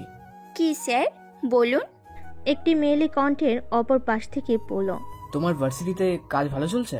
ভিপি ব্যাপারে আরো ভালো করে তদন্ত করো। বোঝেন তো, সে পাওয়ারফুল মানুষ। প্রমাণ লাগবে, শক্ত প্রমাণ, তাছাড়া কিছু করতে পারবে না। আপনার কথা বুঝতে পারছি স্যার, আমি খুব সাবধানেই কাজগুলো করব। গুড। স্যার, আপনি কি আমার সাথে দেখা করবেন না? এত তারা কিসের? খুব জলদি, হঠাৎ করে আপনার সামনে চলে আসবে। ঠিক আছে স্যার।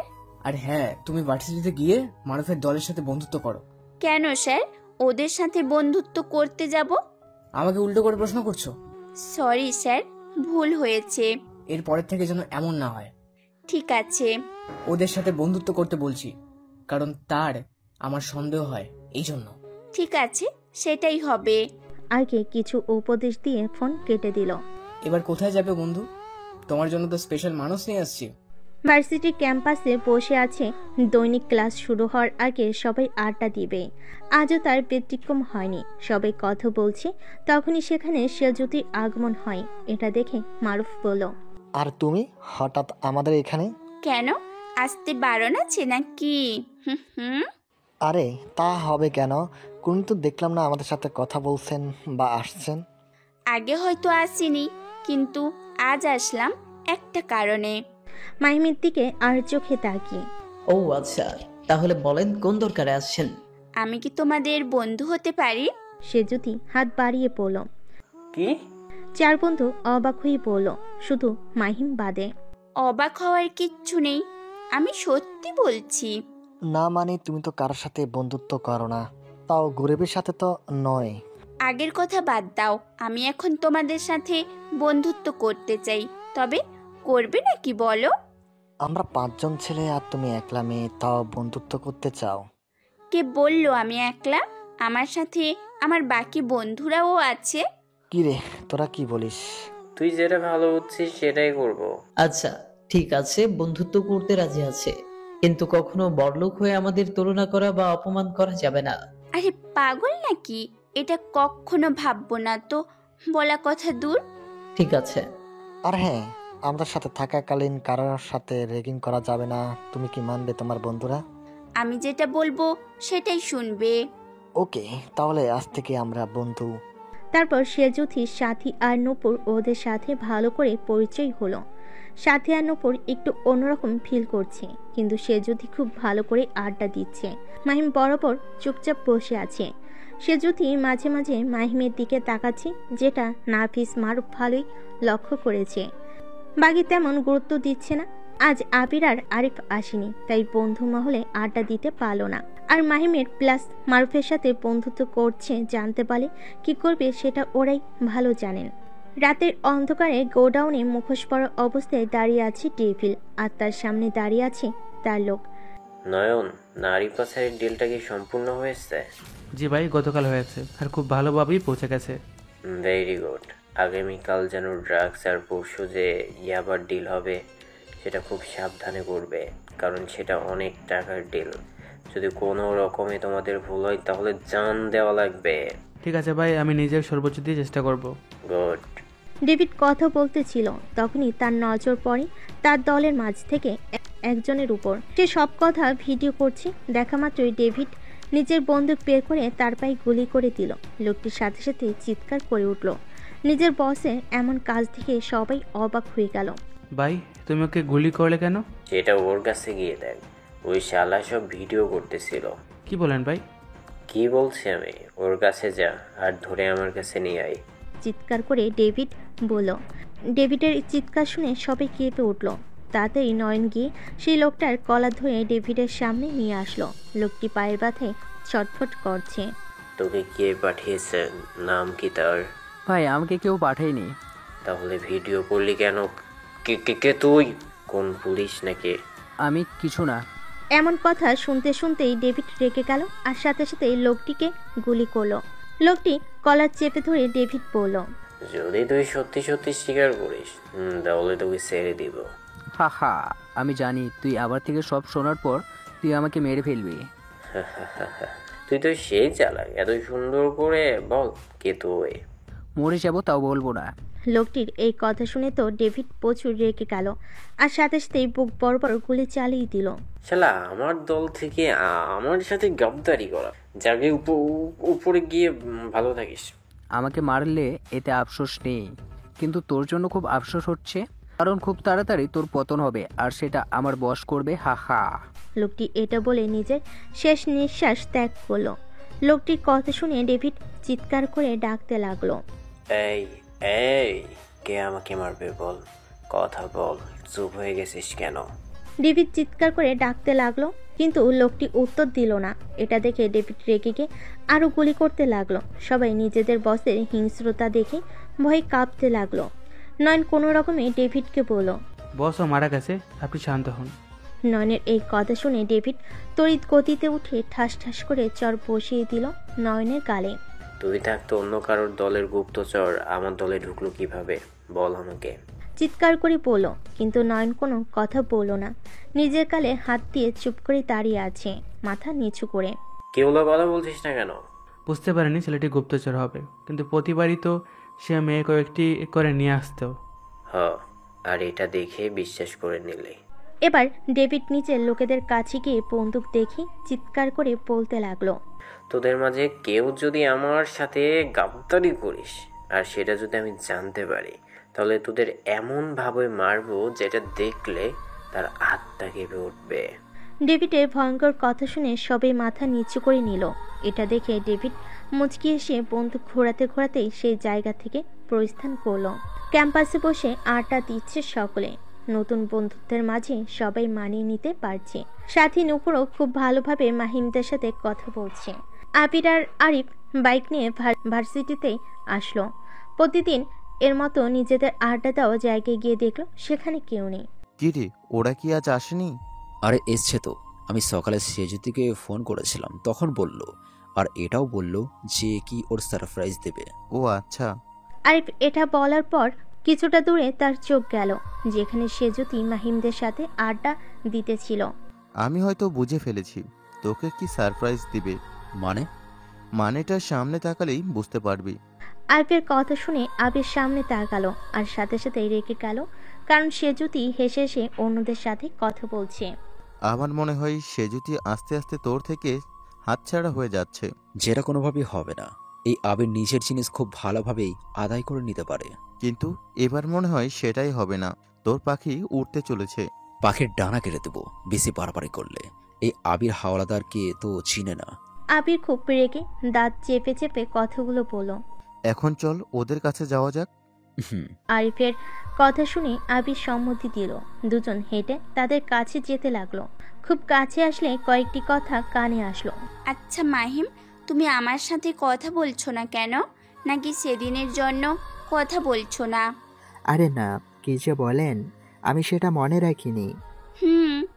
এই জন্যই তো সবাই আমাকে বন্ধু ভাবে তুই করে বলছে, আর তুমি আমাকে আপনি করে বলছো, আবার কথাই বলছো না। আরে তেমন কিছু না। আরে সে যদি বাদ দে, আমাদের মাহিম একদম হাওয়া, একেবারে ইনোসেন্ট। দেখ রাজু, একদম ঠিক বলেছিস, আর চশমার জন্য একদমই ইনোসেন্ট বয় লাগে। কিরে, তোরা এখানে কেন? আর আমরা তোদের খুঁজছি। আমাদের জায়গায় আড্ডা না দিয়ে তোরা এখানে কেন? আমরা এখানে তো থাকবো, কারণ এরা আমাদের বন্ধু। কি তোরা এদের সাথেই বন্ধুত্ব করেছিস?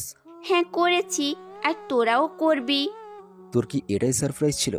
হ্যাঁ, এখন এদের সাথে বসে আড্ডা দে। সে যদি আর কিছু বলতে যাবে সে সময় আবির তাদের কাছে এসে দাঁড়ালো। আরিফ ইশারা করে আবিরকে শান্ত থাকতে বলল, কারণ আবির প্রচণ্ড রেগে যাচ্ছে, যেটা দেখেই বুঝতে পারছি আরিফ। সে যদি দেখলো আবির বসছে না, তাই সে ভুরু কুচকে জিজ্ঞেস করলো, কি রে আবির, তোরা বসছিস না কেন? নাকি এদের সাথে বন্ধুত্ব করতে তোর সমস্যা আছে? আরে একদম না, তোরা যখন বন্ধুত্ব করেছিস তাহলে আমার কোনো সমস্যা নেই। আবির মাহিমের দিকে আর চোখে তাকিয়ে বলল, আবির বসে পর, অনেক তো আমাদের সাথে আরি করলি, এবার বন্ধু হয়ে যা। ঠিক আছে। এই তোরা ক্লাস করবি না? না মিস্টার ইনোসেন্ট, আজ আমরা সবাই আড্ডা দিব। হো আচ্ছা, মারুফ তুই কি বলিস? সে যদি যেটা বললো সেটাই। ঠিক আছে, তো গল্প কর, আমি ক্লাস করে আসছি।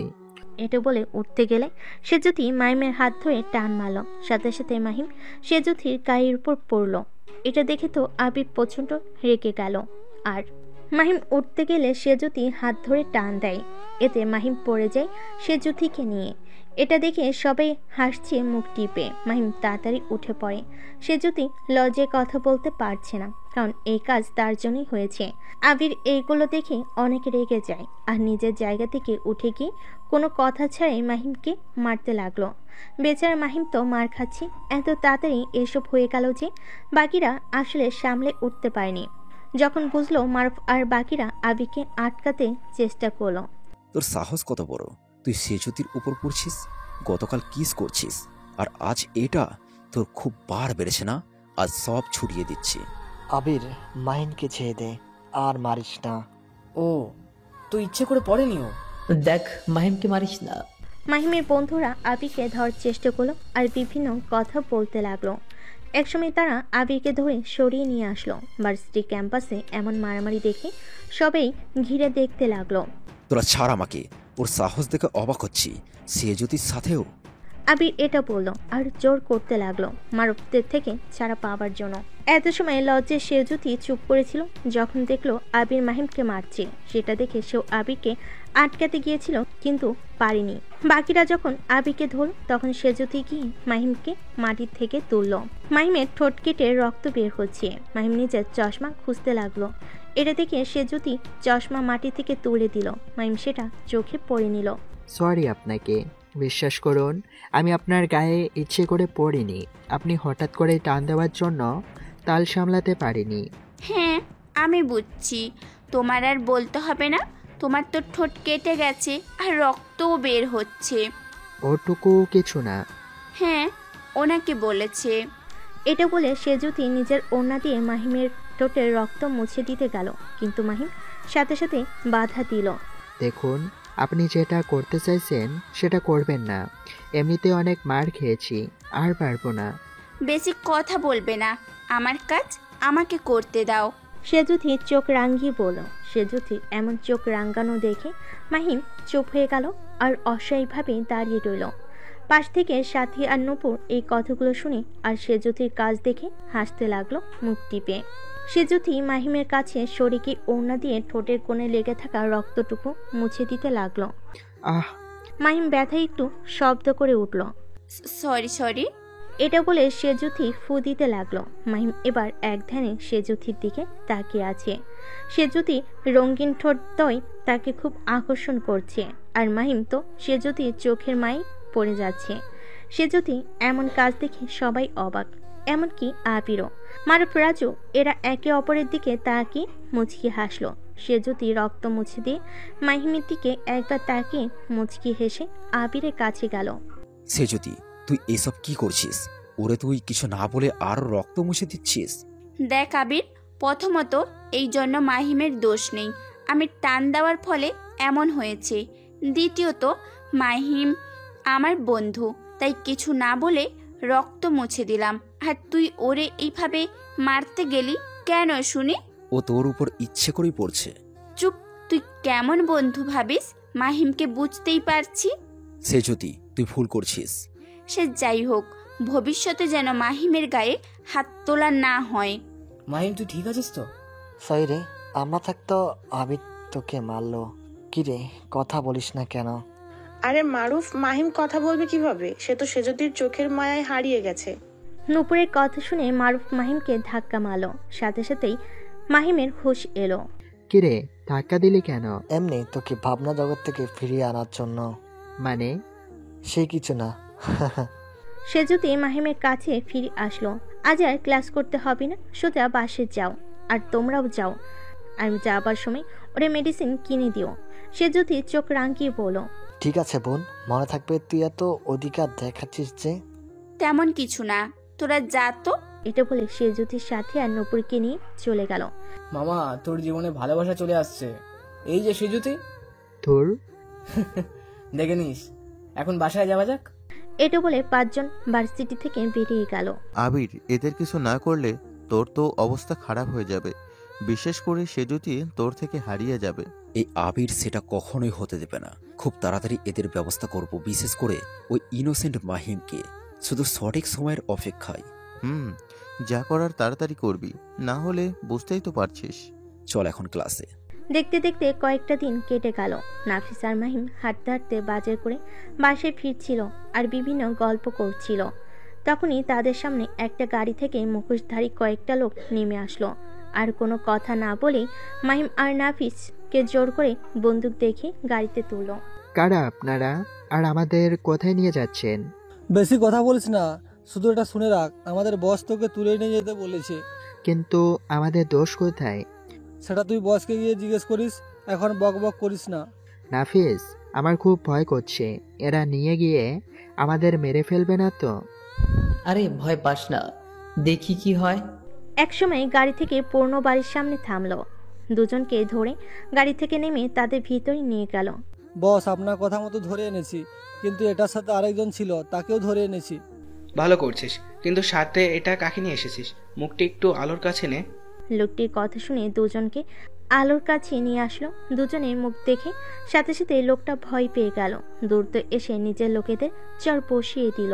সরি ভাই, বুঝতে পারিনি যে এরা আপনাকে তুলে নিয়ে আসবে। কিছু মনে করবেন না, ছোট আমরা, ভুল মনে করে ক্ষমা করে দিন। লোকটি নাফিসের সামনে বসে পড়ল।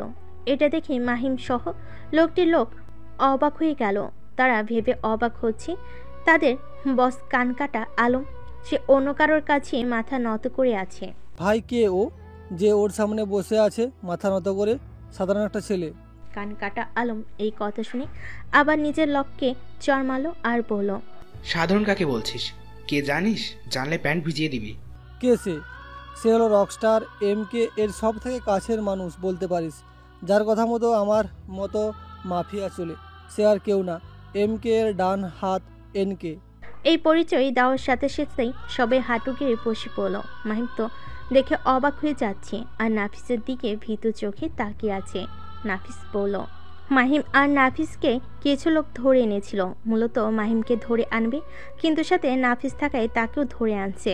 যাদের বস ধরে আনছে সে নাফিসকে দেখে বস বলে সম্বোধন করে আর হাঁটু গেড়ে বসে পড়ে। আমাকে মাফ করে দিন এনকে। ক্ষমা? তুই দুটা ভুল করেছিস। এক, অন্যায় কাজ করা আর আমাদের তুলে নিয়ে আসা। দ্বিতীয় হলো আমার পরিচয় সবার সামনে তুলে ধরা। বস, আমার ভুল হয়ে গেছে, আমাকে মাফ করে দিন প্লিজ। এমন ভুল আর কখনো হবে না। আবার হাত খুলে দে। এখনই দিচ্ছি। আলম তাড়াতাড়ি করে ওঠে নাফিসের হাতের বাঁধন খুলে দিল। মাহিম তো অবাক হয়ে নাফিসের দিকে তাকিয়ে আছে। এটা দেখে নাফিস মুচকি হাসলো। সবাই নাফিসের কাছে মাপ চাইতে লাগলো। তোদের মাফ করতে পারি, তবে একটা কথা। জি বস, বলুন। তোরা আমাদের তুলে আনছিস কেন? বস, আপনাকে নয়, ওই যে আপনার পাশে যে আছে তাকে তুলে আনার কথা ছিল। কি আমাকে? কিন্তু কেন? কারণ মাফিয়া ডেভিড এই কাজ করতে বলেছিল। কোন কারণ? সেটা জানি না। ঠিক আছে, এখন আপাতত তুই আমাদের যেখান থেকে আনছিস সেখানে রেখা। আচ্ছা বস, এখনই ব্যবস্থা করছি। আর একটা কথা, তোদের ছেড়ে দিলাম, কিন্তু আমার পরিচয় যদি লিক হয় তাহলে তোদের খবর আছে। আপনি নিশ্চিন্তে থাকতে পারেন। মাহিম আর নাফিসকে তাদের বাসার কিছুটা আগে গাড়ি এসে নামিয়ে দিয়ে গেল। ভাই, তুই এত বড় মাপের হয়ে এই সাধারণ বেশে কেন থাকিস? শালা ভীতু, আমাকে দেখে আগে ভয় পাওয়া বাদ দে। আমি বাঘ নই। তাছাড়া তুই আমার বন্ধু, তোকে কিছু বলবো না। তবুও যদি কোনো সময় ভুল করে বসি তখন তো আপনি আমাকে গুলি করে মেরে দেন। ধুর হাদা, আর তুই যদি আগের মতো ব্যবহার না করিস তাহলে খবর আছে। আর কাউকে আমার ব্যাপারে বলবি না। তাছাড়া এই বেশি থাকা আমার কাছে ভালো লাগে, এই জন্য এখন চুপ করে যা আর ভেতরে ঢুক। দুজন বাসার ভিতরে প্রবেশ করলো, সাথে সাথে মারুফ বলে উঠল, কি রে, তোরা কি পুরা বাজার তুলে আনছিস? আরে না, এমনি একটু লেট হয়ে গেল। 19/1/2023। সবাই ভার্সিটিতে গেছে, কিন্তু মাহিম আজ ভার্সিটিতে যায়নি, পেটে ব্যথা বলে। সবাই ভার্সিটিতে যাবার পর মাহিম বাসা থেকে কোথাও বেরিয়ে গেল। ঢাকা মেট্রো রেল বিশ্বের সবচেয়ে বড় মেগা রেল সিস্টেমের মাঝে এটি একটি। এটি বাংলাদেশের সবচেয়ে বড় রেল সিস্টেম। ঢাকা শহরের পরিবেশ এর জন্য খুবই উপকারে আসছে, কারণ সবাই খুব দ্রুত নিজেদের কর্মস্থানে পৌঁছাতে পেরেছে, আবার জ্যাম থেকে অনেকটাই রক্ষা পাচ্ছে। শাহবাগ স্টেশন, ট্রেন থেমে আছে, অনেক যাত্রী উঠছে। এই ভিড়ের মাঝেও এক বৃদ্ধ লাঠি হাতে নিয়ে ঠুকঠুক করে উঠতে উঠতে ট্রেনের ভিতর প্রবেশ করলো। যাত্রী উঠে পড়লে ট্রেন ছেড়ে দিল।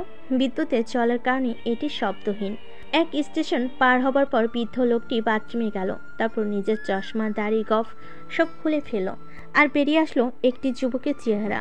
সে আয়নায় নিজের চেহারা দেখে বলল, এই রূপে ভালো লাগতেছিল আমাকে। রকস্টার এমকে সব পারে।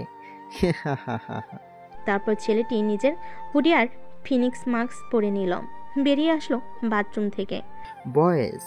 ছেলেটির এই কথা শোনার সাথে সাথে কয়েকজন নিজের বন্দুক নিয়ে উঠে দাঁড়ালো আর সবার দিকে তাক করলো। হঠাৎ এমন হওয়াতে সবাই চিৎকার চেঁচামেচি করতে লাগলো। হুশ, একদম চিৎকার চেঁচামেচি নয়। পলিউশন আমার একদম ভালো লাগে না। কে তোমরা, আর আমাদের এভাবে আটক করলে কেন? এদের বন্দুকটা আমাদের বলো। চুপ। এমকে ধমক দিয়ে বলল। সবাই কেঁপে কেঁপে উঠল। ধমক দেওয়ার পর আবার চিৎকার করতে লাগলো। এবার এমকে ওদের মাঝ থেকে একজনকে নিয়ে বুকে গুলি করে দিল, সাথে সাথে সে ডেথ। এমন কাজ দেখে সবাই একদম চুপ হয়ে গেল। এই তো একদম ঠান্ডা পরিবেশ, এটা খুব ভালো লাগে। এই আমাকে ফোন দে। এমকের কথা শুনে তার একজন লোক একটা ফোন এগিয়ে, তারপর খুব আয়েশ করে বসে একটা নাম্বার তুলে ডায়াল করলো। ট্রেন এক স্টেশন না থেমে চলে গেল। এটা দেখে স্টেশনে সবাই অবাক হয়ে গেল। কেউ কেউ কমপ্লেন করলো। এমকে ফোন দেওয়ার সাথে সাথে অপর পাশ থেকে ফোন রিসিভ হলো। হ্যালো মিস্টার কামরুল সাহেব, কেমন আছেন? কে আপনি? আমি কে? আমি কে জানতে হবে না, শুধু এইটুকু শুনে রাখ, আমার কথা না শুনলে তোর বিপদ হবে। কে রে তুই যে তোর কথা শুনতে হবে?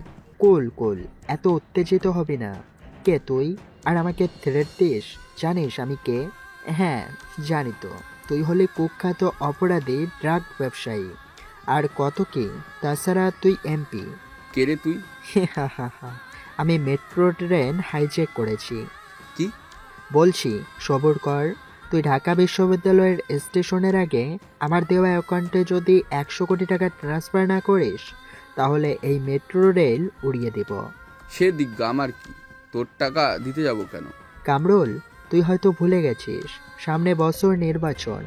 এখন যদি এই ঘটনা ঘটে তাহলে তোর কি হবে ভাব। এটা বলে এমকে একটা গুলি ফায়ার করলো, সাথে সাথে সবাই চিৎকার করে উঠলো। কামরুল বুঝতে পেরে বলে উঠলো, এই এই কাউকে কিছু করবি না, আমি এক্ষুনি টাকা ট্রান্সফার করছি, তবু কাউকে কিছু করিস না। সেটা তোর উপর নির্ভর করছে। এটা বলে ফোন কেটে দিল। কামরুল চিন্তায় পড়ে গেল, এত টাকা দিতে হবে। তাড়াতাড়ি এসপির কাছে ফোন দিল আর সব খুলে বলল। আপনি তাকে টাকা দেওয়ার ব্যবস্থা করেন, আমি ওইদিকে দেখছি, আর যেই অ্যাকাউন্ট নাম্বার দিয়েছে আমার কাছে দিন। ওকে। তারপর এসপির কাছে অ্যাকাউন্ট নাম্বার দিয়ে এমকে কে 100 কোটি টাকা ট্রান্সফার করতে লাগলো। বস, টাকা ট্রান্সফার হচ্ছে। গুড, এখন আমাদের কাছে থাকা সব অ্যাকাউন্টে টাকা সমান করে ট্রান্সফার করে দিও। ঠিক আছে বস। কামরুলের অ্যাকাউন্ট থেকে টাকা আসার সাথে সাথে কয়েক হাজার মোবাইল নাম্বার টাকা পাঠিয়ে দিল। স্যার, অ্যাকাউন্টে হ্যাক করা যাচ্ছে, আর টাকাগুলো সে অ্যাকাউন্ট থেকে অনেকে ফোনে ট্রান্সফার হয়ে গেছে। কি? জি স্যার। ঠিক আছে, সবাই পরে স্টেশনে চলো। তোমার টাকা পাঠিয়ে দিয়েছি, হ্যাঁ, এখন কাউকে কিছু করো না। ওরে সাধারণ জনগণের প্রতি এমপির কি দয়া। রকস্টার এমকে কথা দিলে কথা রাখে। কি কি কি কি কি পরিচয় পেয়ে কামরুল তুতলাতে লাগলো। এমকে ফোন রেখে দিল। সবাই রেডি হয়ে নাও, পরের স্টেশনে নামতে হবে। আর ওদেরকেও জানিয়ে দাও যারা ইঞ্জিন রুমে আছে। ওকে। সবাই নিজেদের মতো প্রস্তুত হয়ে নিল। গায়েস, বিরক্ত করার জন্য সরি। এমকে কখনো নিরীহ কাউকে মারেনি, আর না মারবে। যাকে গুলি করেছিল সে উঠে দাঁড়ালো, আর পরিচয় পাবার সাথে সাথেই সবাই বুঝতে পারলো তাদের কিছু করতো না, কারণ কম বেশি সবাই জানে এমকে অসহায়দের সাহায্য করে আর সে কেমন। গাড়ি থামলে সবাই নামতে লাগলো। এমকে আবার বৃদ্ধা সেজে ট্রেন থেকে নামলো। পুলিশ এসে এত জনগণের মাঝে কাকে ধরবে কাকে খুঁজবে, এমকের কথা মতো সবাই দৌড়াতে লাগলো। আর এই সুযোগে এমকে তার লোক সরে আসলো আর সেই জায়গা থেকে চলে আসলো। তারপর ব্রেকিং নিউজ, ঢাকা মেট্রো রেলে এক রকস্টার হাইজ্যাক করেছিল। সে 100 কোটি টাকা লুট করেছে এমপির কাছ থেকে। আর জানতে পেরেছি সেই টাকাগুলো গরিবের মাঝে বিলিয়ে দিয়েছে। আর মেট্রো স্টেশনের পুলিশ ঘিরে ধরলে তাকে খুঁজে পাওয়া যায়নি, জনগণের মাঝে মিলিয়ে গিয়েছে। বাকি খবর জানতে চোখ রাখুন আমাদের চ্যানেলে। বাহ, কি করছে রে! 100 কোটি টাকা! এত টাকা নিয়ে গরিবদের দিয়েছে, ভালো হয়েছে। ওই এমপি অনেক টাকা ইনকাম করেছিল। আর কালো টাকা সব তুই জানলি কেমনে? ওই জেনেছি আর কি। সে যদি তুতলিয়ে পড়ল। কেমনে? আর তুই তোতলাচ্ছিস কেন? আরে আমার বাবা বলছে। ও আচ্ছা। দেখতে দেখতে 1 মাস পেরিয়ে গেল। এই 1 মাসে সারা দেশে রকস্টার এমকের কথা ছড়িয়ে পড়েছে। প্রশাসন অনেক খোঁজার চেষ্টা করছে, কিন্তু পারেনি। শোন সবাই, বাংলাদেশের রকস্টার আবার ফিরে এসেছে, তাই তোরা সাবধানে কাজ করবে। ঠিক আছে, কিন্তু তার চোখের আড়ালে এই কাজ কিভাবে করব? সাধারণ মানুষের বেশি করবে। ডেভিড কথা বলতেছিল, তখনই একজন দৌড়াতে দৌড়াতে সেই জায়গায় প্রবেশ করলো যার গায়ে রক্ত লেগে আছে। দৌড়ে সে ডেভিডের সামনে পড়ল। এই নয়ন, কি হয়েছে তোর? আর তোর এই অবস্থা কেন? বস, রকস্টার। রকস্টার কে? রকস্টার তো সব শেষ করে দিছে আমাদের। কি হয়েছে সেটা বল। বস, আপনার সব গোডাউনে আগুন লাগিয়ে দিছে। আমরা থেকে রুখতে গেলে সবাইকে মারছে। আমি কোনো রকমে আপনাকে খবর দেওয়ার জন্য পালিয়ে আসছি।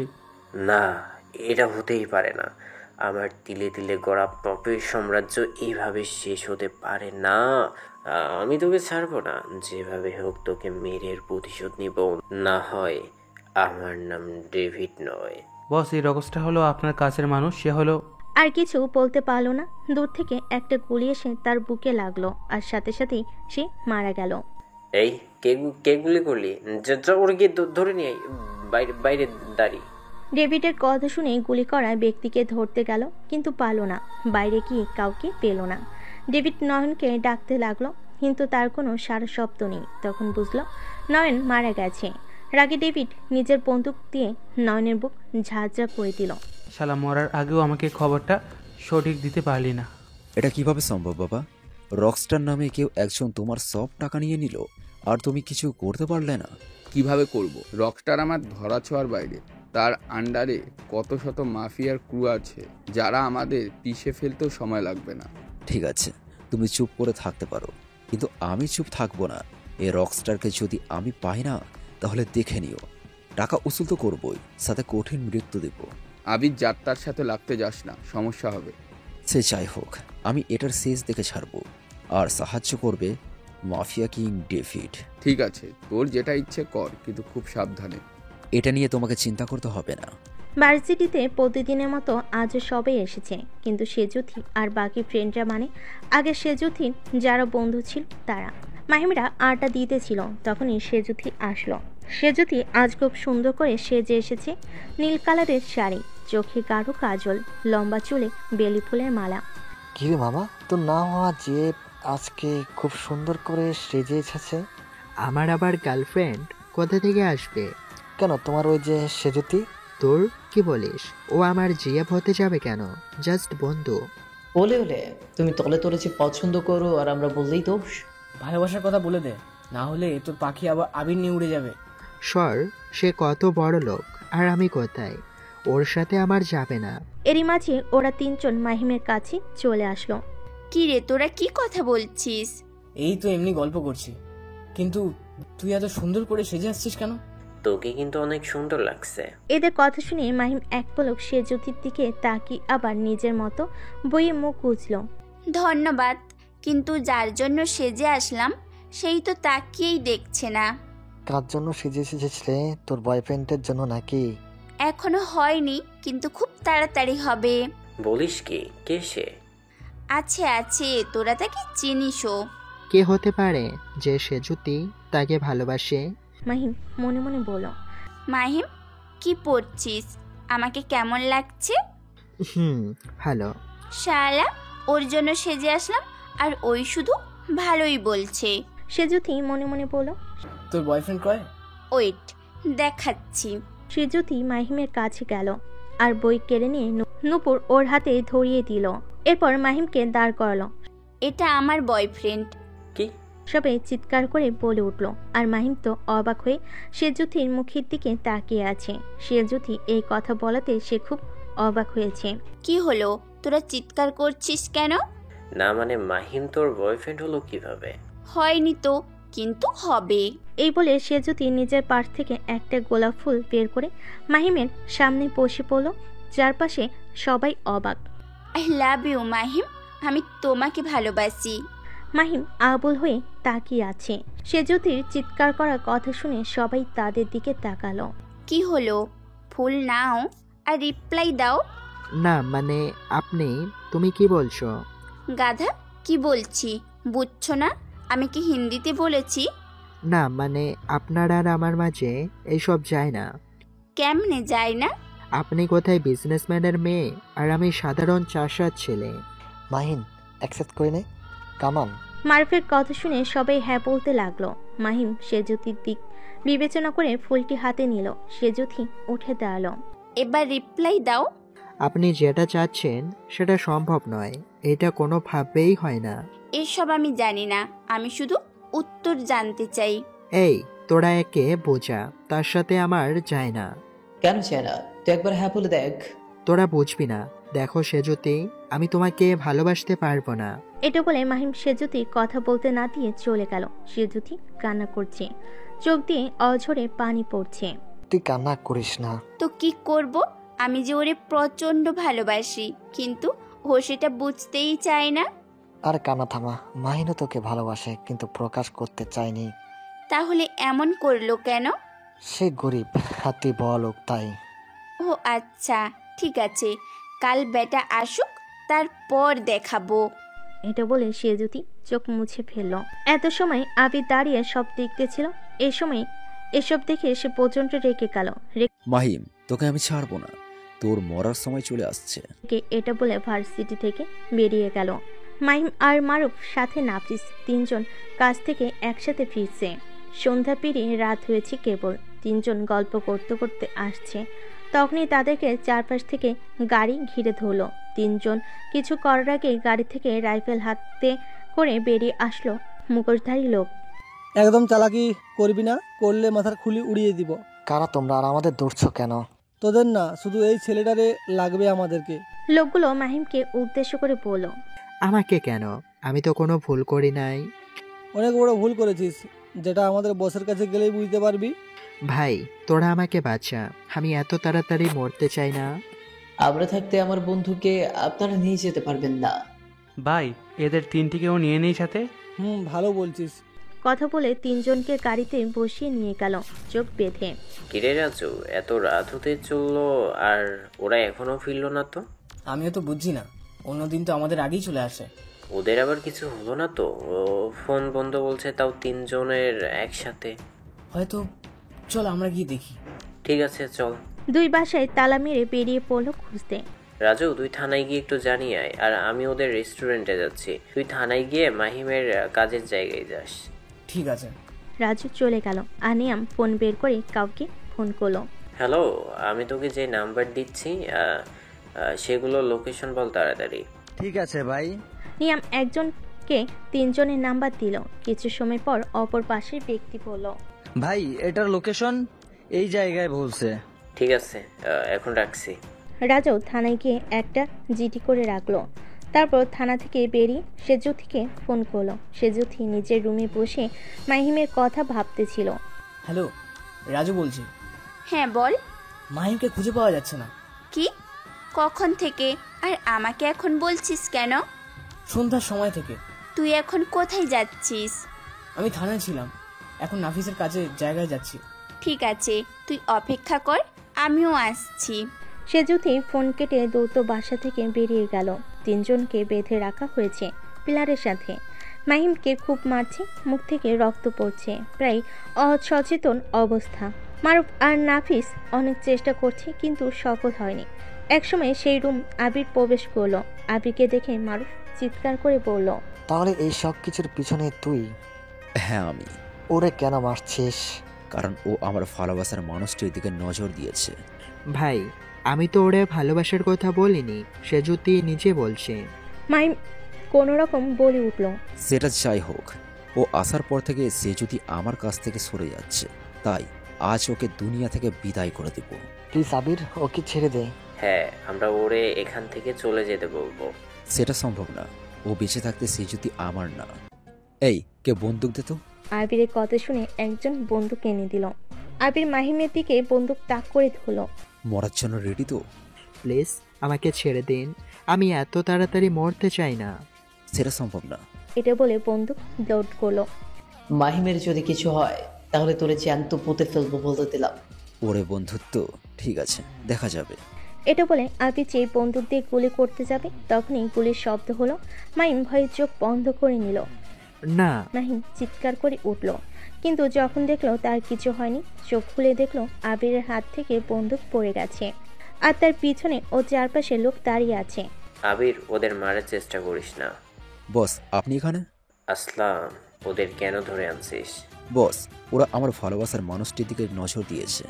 দেখ, আমার সাথে মিথ্যা বলিস না। এই ডেভিড তার লোকদের সব খোঁজ রাখে, আর এইটাও জানে তুই যাকে পছন্দ করিস সে নিজে থাকতেও ওই ছেলেটাকে প্রপোজ করেছে। কিন্তু বস। কোনো কিন্তু নয়, তুমি হয়তো ভুলে গেছো এই ডেভিড একবার যা বলে সেটাই হয়, তাই ওদের ছেড়ে দাও।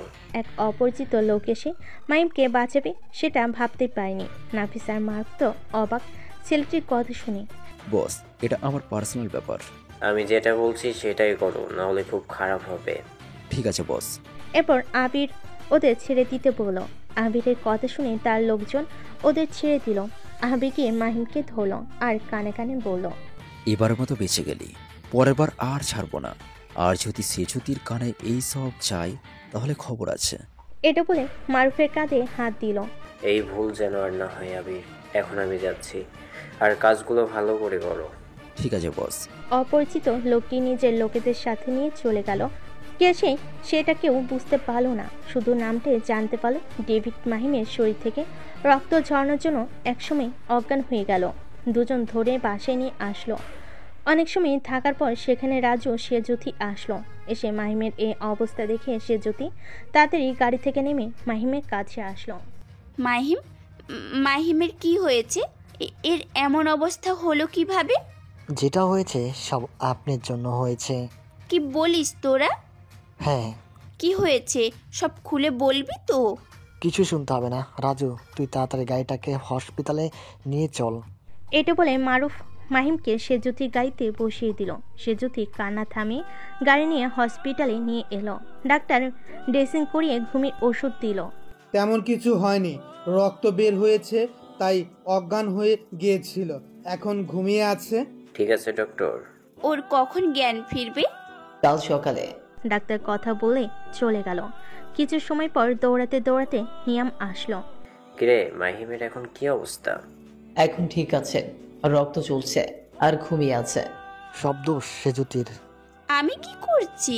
তুই ভালোবাসার কথা বলছিস, এজন্য তোর কোনো প্রেমিক ধরে নিয়ে গিয়ে মারছে। চিনিস তোরা? মারুফ নাফিসের দিকে তাকিয়ে বলল, না চিনি না। ও আচ্ছা। তুই বাসায় যা, আমরা এখানে আছি। আমিও থাকবো, আর তোরা বেশি কথা বলবি না বাসায় যাওয়ার জন্য। ঠিক আছে, কিন্তু এখন কান্না থামা, আপনার এখন সে ঠিক আছে। কি মারছে? তোরা দুইজন কি করছিলি? হ্যাঁ, আমাদের তো বেঁধে রাখছিল, তো কি করতাম? সেজুতি রাগ দেখে অন্য সাইডে গিয়ে বসলো আর নীরবে কান্না করতে লাগলো। মাহিম, আজ তো তুই আবার বসের জন্য বেঁচে গেলি, কিন্তু পরের বার আর বাঁচবি না। আমার সেজুতির সাথে দেখলে হয়, কিন্তু একটা জিনিস খুব ভাবাচ্ছে, এদের ধরে নিয়ে আসার সাথে বসের কি সম্পর্ক? আবির হাজার চিন্তা নিয়ে নিজের বাসায় ফিরল। দেখতে দেখতে কয়েকদিন কেটে গেল। মাহিম এখন পুরো সুস্থ। সেজুতি মাঝে মাঝে নিজের হাতে রান্না করে খাবার নিয়ে আসছে, মাহিমকে খুব যত্ন করছে। এইগুলো দেখে মাহিমের বন্ধুরা সেজুতিকে সুযোগ করে দিয়েছে, মাহিমের পাশে থাকা সুযোগ করে দিয়েছে। মাহিম এই কয়েকদিনে সেজুতিকে অনেক ভালোবেসে ফেলেছে। সবাই ঘুমিয়ে আছে, তখনই মাহিম খেয়াল করলো পাশে বিছানা থেকে নিয়াম উঠে যাচ্ছে। মাহিম কিছু বুঝতে পারল না। নিয়াম বেরিয়ে যাবার সাথে সাথেই মাহিম তার পিছু নিল। নিয়াম বাসা থেকে বের হলে একটা গাড়ি এসে থামলো আর সেটাই উঠে চলে গেল। এত রাতে নিয়াম কোথায় যাচ্ছে? আমি কি বাকিদের ডাকবো? মাহিম কিছু চিন্তা করে পাশের রাজুর কাজের বাইক নিয়ে নিয়ামের গাড়ির পিছু নিতে লাগলো। আধা ঘন্টা পর নিয়ামের গাড়ি একটা পুরনো বাড়িতে আসলো, কিন্তু গাড়ি থেকে নিয়াম বের হলো, কিন্তু অন্য একটা পোশাক পরে। গাড়ি থেকে নেমে একটা মাস্ক পরে নিল, তারপর হেঁটে বাড়ির ভিতর গেল। তাকে দেখে সবাই স্যালুট করতে লাগলো। নিয়ামকে তাকে সবাই সালাম করছে কেন? না, এটার রহস্য আমাকে জানতে হবে। মাহিম চারপাশে তাকিয়ে দেখলো ভিতরে যাবার কোনো রাস্তা নেই। সে বাড়ির চারপাশে ঘুরে দেখলো, একটা ভাঙ্গা জায়গা দেখে সেই দিক দিয়ে প্রবেশ করলো। পাশে জানালা ছিল, সেটা দিয়ে দেখতে লাগলো। তোদের ড্রাগ সাপ্লাই কেন হচ্ছে না? ভাই, সব জায়গায় ঠিক আছে, রকস্টার বাধা দিচ্ছে। রকস্টার কে? সেটা জানি না। আচ্ছা, সমস্যা নাই, আপাতত সকল কলেজে ভার্সিটিতে ছড়িয়ে দে ড্রাগস, বাকিটা আমি দেখছি। ঠিক আছে।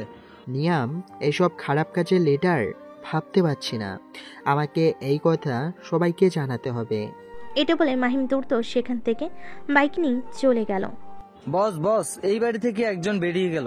আমার মনে হয় সে আপনাদের কথা শুনছে। তাহলে তোরা কি গরুর ঘাস কাটছিলে? বস, সে ভাঙা জায়গা দিয়ে আসছিল। অপদার্থর দল নিয়ে কাজ করবো। এটা বলে নিয়াম দ্রুত বেরিয়ে গাড়ি চালিয়ে যেতে লাগলো। নিয়াম দেখলো বাইকটা খুব চেনা চেনা, তাই অন্যজনকে গাড়ি চালাতে বলে নিজের ড্রেস চেঞ্জ করে নিল। মাহিম গাড়ি চালিয়ে দ্রুত বাসে এসে বাইক রেখে রুমে আসতে যাবে, তার আগে নিয়াম দ্রুততম তার সামনে এসে দাঁড়ালো। নিয়াম, তুই বাইরে কেন? মাহিম তুতলেই বলল, আমি বাইরে। তুই তুতলাচ্ছিস কেন? কই, এমনি। কি দেখলি? আমি কিছু দেখিনি তো। দেখ, মিথ্যা বলিস না, আমি সব জানি যে জানালার বাইরে তুই ছিলি। এবার মাহিম ভয় পেয়ে গেল। নাফিস থাকলে একটু সাহস পেত, কিন্তু এখন একলা তাই ভয় করছে। প্লিজ আমাকে কিছু করিস না। তোর ইনোসেন্ট ফেস আমার সামনে করিস না। এটা বলে নিয়াম বন্দুক বের করলো। আমাকে মারিস না, আমি কাউকে কিছু বলবো না। বললে তোর খবর আছে। তুই কেন আমার পিছনে এসিস? তোর কাজ কি এত রাতে? তুই যে ড্রাগসের ব্যবসা করিস জানতাম না। এই খবর যদি মারুফদের কানে গেছে, তোর খবর আছে। কিন্তু আমার কানে পৌঁছে গেছে। আর তুই কি নিজের বন্ধুর দিকে বন্দুক ধরে আছিস? নাফিসের কথা শুনে তাড়াতাড়ি মাহিম নাফিসের পিছনে লুকালো। এইসব কি নিয়াম তুই? দেখ নাফিস, আমি সব শুনেছি। এই কাজ ছেড়ে দে, না হলে আমাদের ছেড়ে দিবে, না হলে মারুফদের কানে এই খবর যেতে সময় লাগবে না আমার। মারুফ নাফিসের দিকে তাকিয়ে বলল, ঠিক আছে, দেখা যাবে। আয় মাহিম। মাহিম আর নাফিস রুমে গিয়ে ঘুমিয়ে পড়ল। শালা আমার কাজে বাধা দিতে আসলে তোদেরকেও মেরে দিব, যেভাবে আমার বাবাকে মারছি। এটা বলে নিয়াম নিজের জায়গায় গিয়ে ঘুমিয়ে পড়ল। দেখতে দেখতে দুদিন পার হয়ে গেল। মাহিম রেডি হচ্ছে বাইরে যাবার জন্য, কারণ সে যদি তাকে ফোন করে দেখা করতে বলেছে। আচ্ছা নাফিস, তোদের তিনজনের কি হয়েছে? কাদের মাঝে? তোর নাইম নিয়ামের মাঝে। মারুফের কথা শুনে তিনজন নিজেদের দিকে তাকালো। কিছু না তো।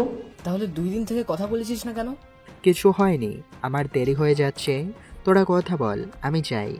মাহিম এই কথা বলে নিজের চশমা পরে রুম থেকে বেরিয়ে গেল। কিছু বলবি তোরা? তেমন কিছু না, নিয়ামকে জিজ্ঞেস করে নে। এটা বলে নাফিস নিজের মতো কাজ করতে লাগলো।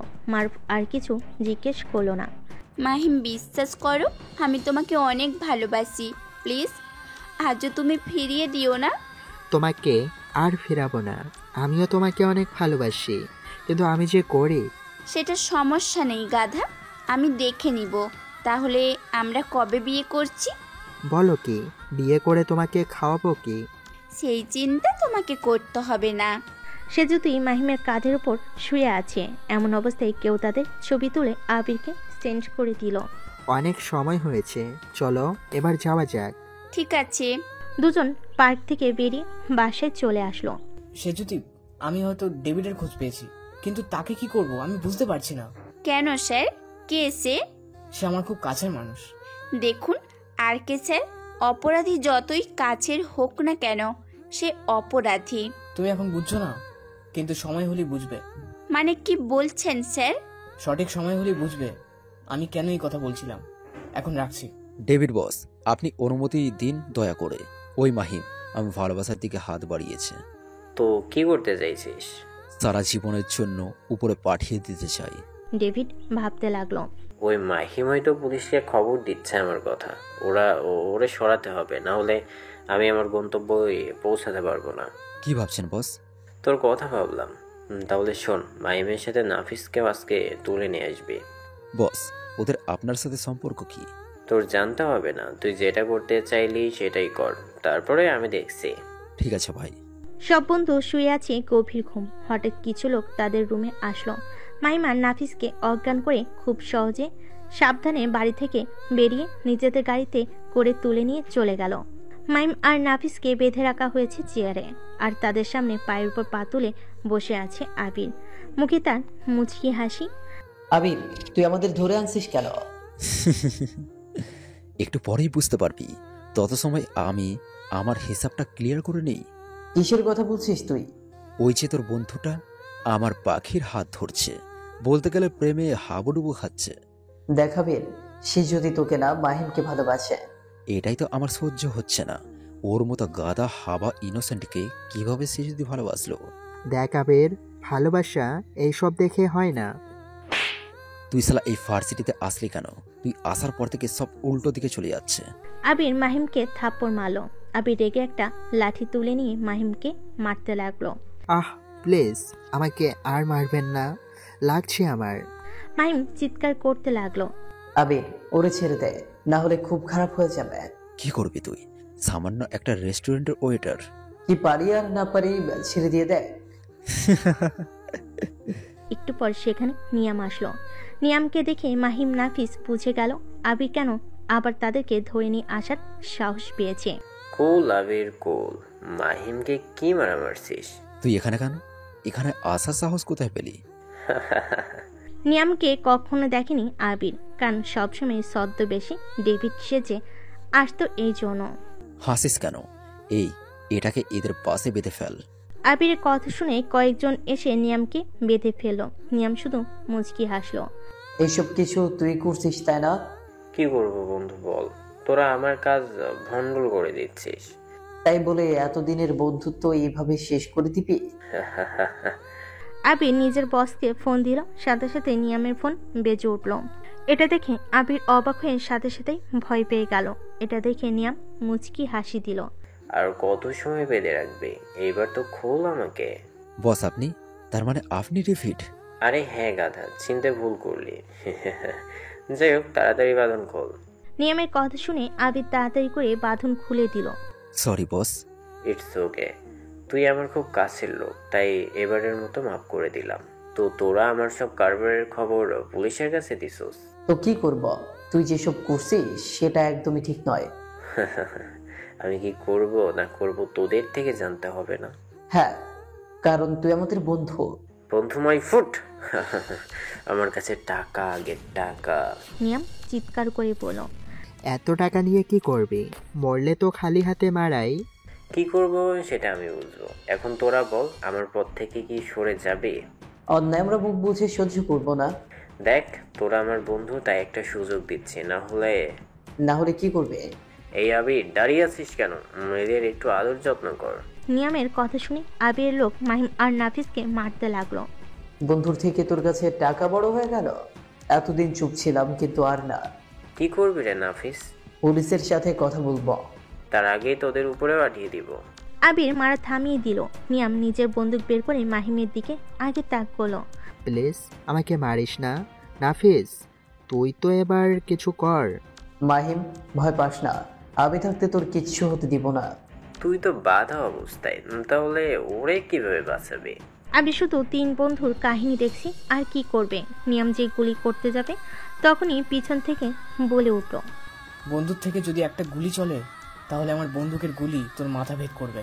কারো কথা শুনে 3 জন পিছনে তাকালো আর দেখলো রাজু দাঁড়িয়ে আছে আর তার সাথে সেজুথি।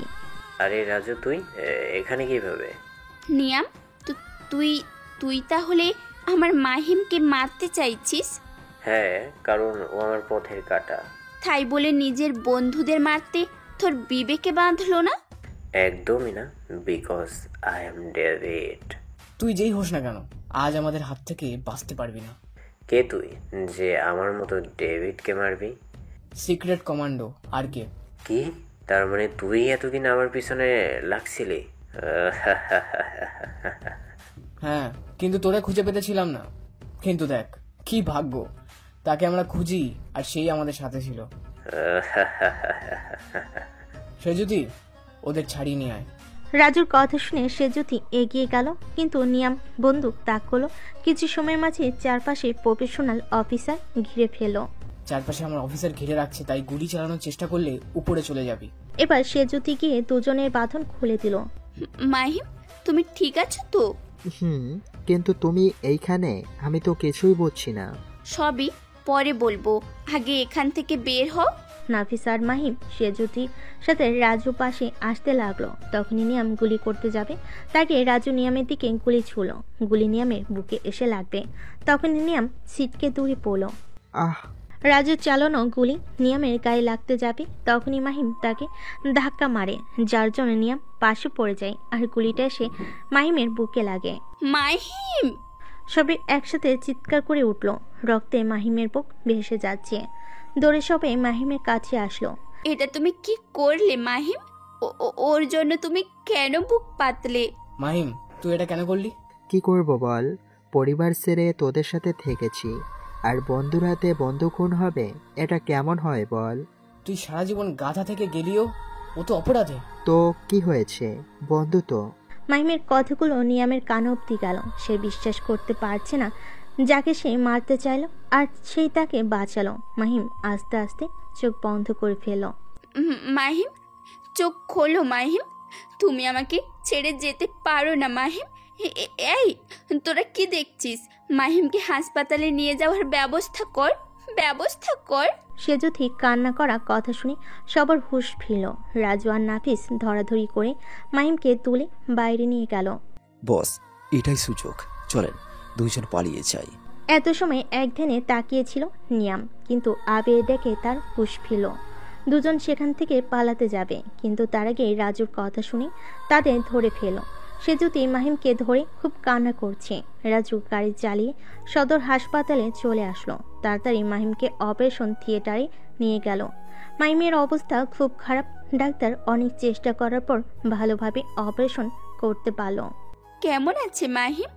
তাকে তো বাঁচাতে পারছি, কিন্তু হাড়ের পাশে গুলি লাগার কারণে হয়তো কোমায় চলে গেছে। কবে জ্ঞান ফিরবে তা জানি না। না, এটা হতে পারে না, কিছুতেই হতে পারে না। নাফিস, তুই বল না ডাক্তারকে, তিনি মিথ্যে বলছে, বল না নাফিস। সেজুথি পাগলের মতো চিৎকার করতে লাগলো। আর কিছু সময় পর সেখানে দুজন অফিসার আসলো। স্যার, ডেভিল পালিয়ে গেছে। কি? কিভাবে? তার লোকে সে নিয়ে গেছে, যাবার সময় আর এই কাগজটা দিয়ে গেছে। রাজু কাগজটি নিয়ে দেখলো আর উপরে লেখা, কোনো এক অন্ধকার রাতে আবার দেখা হবে, বন্ধুরূপে শত্রু না হলে মিত্র বিদায়। লেখাটি পড়ে দীর্ঘশ্বাস ফেলো। এখন মাহিমের কি হবে সেটা সবার অজানা, আর নিয়াম কি বলল সেটার মানে কিছুটা জটিল। সব জটিলতা খুলতে আসবে আপনাদের মাঝে সিজন 2। কয়েকটা দিন অপেক্ষা করুন, সিজনটি কেমন হয়েছে জানাবেন। আল্লাহ হাফিজ।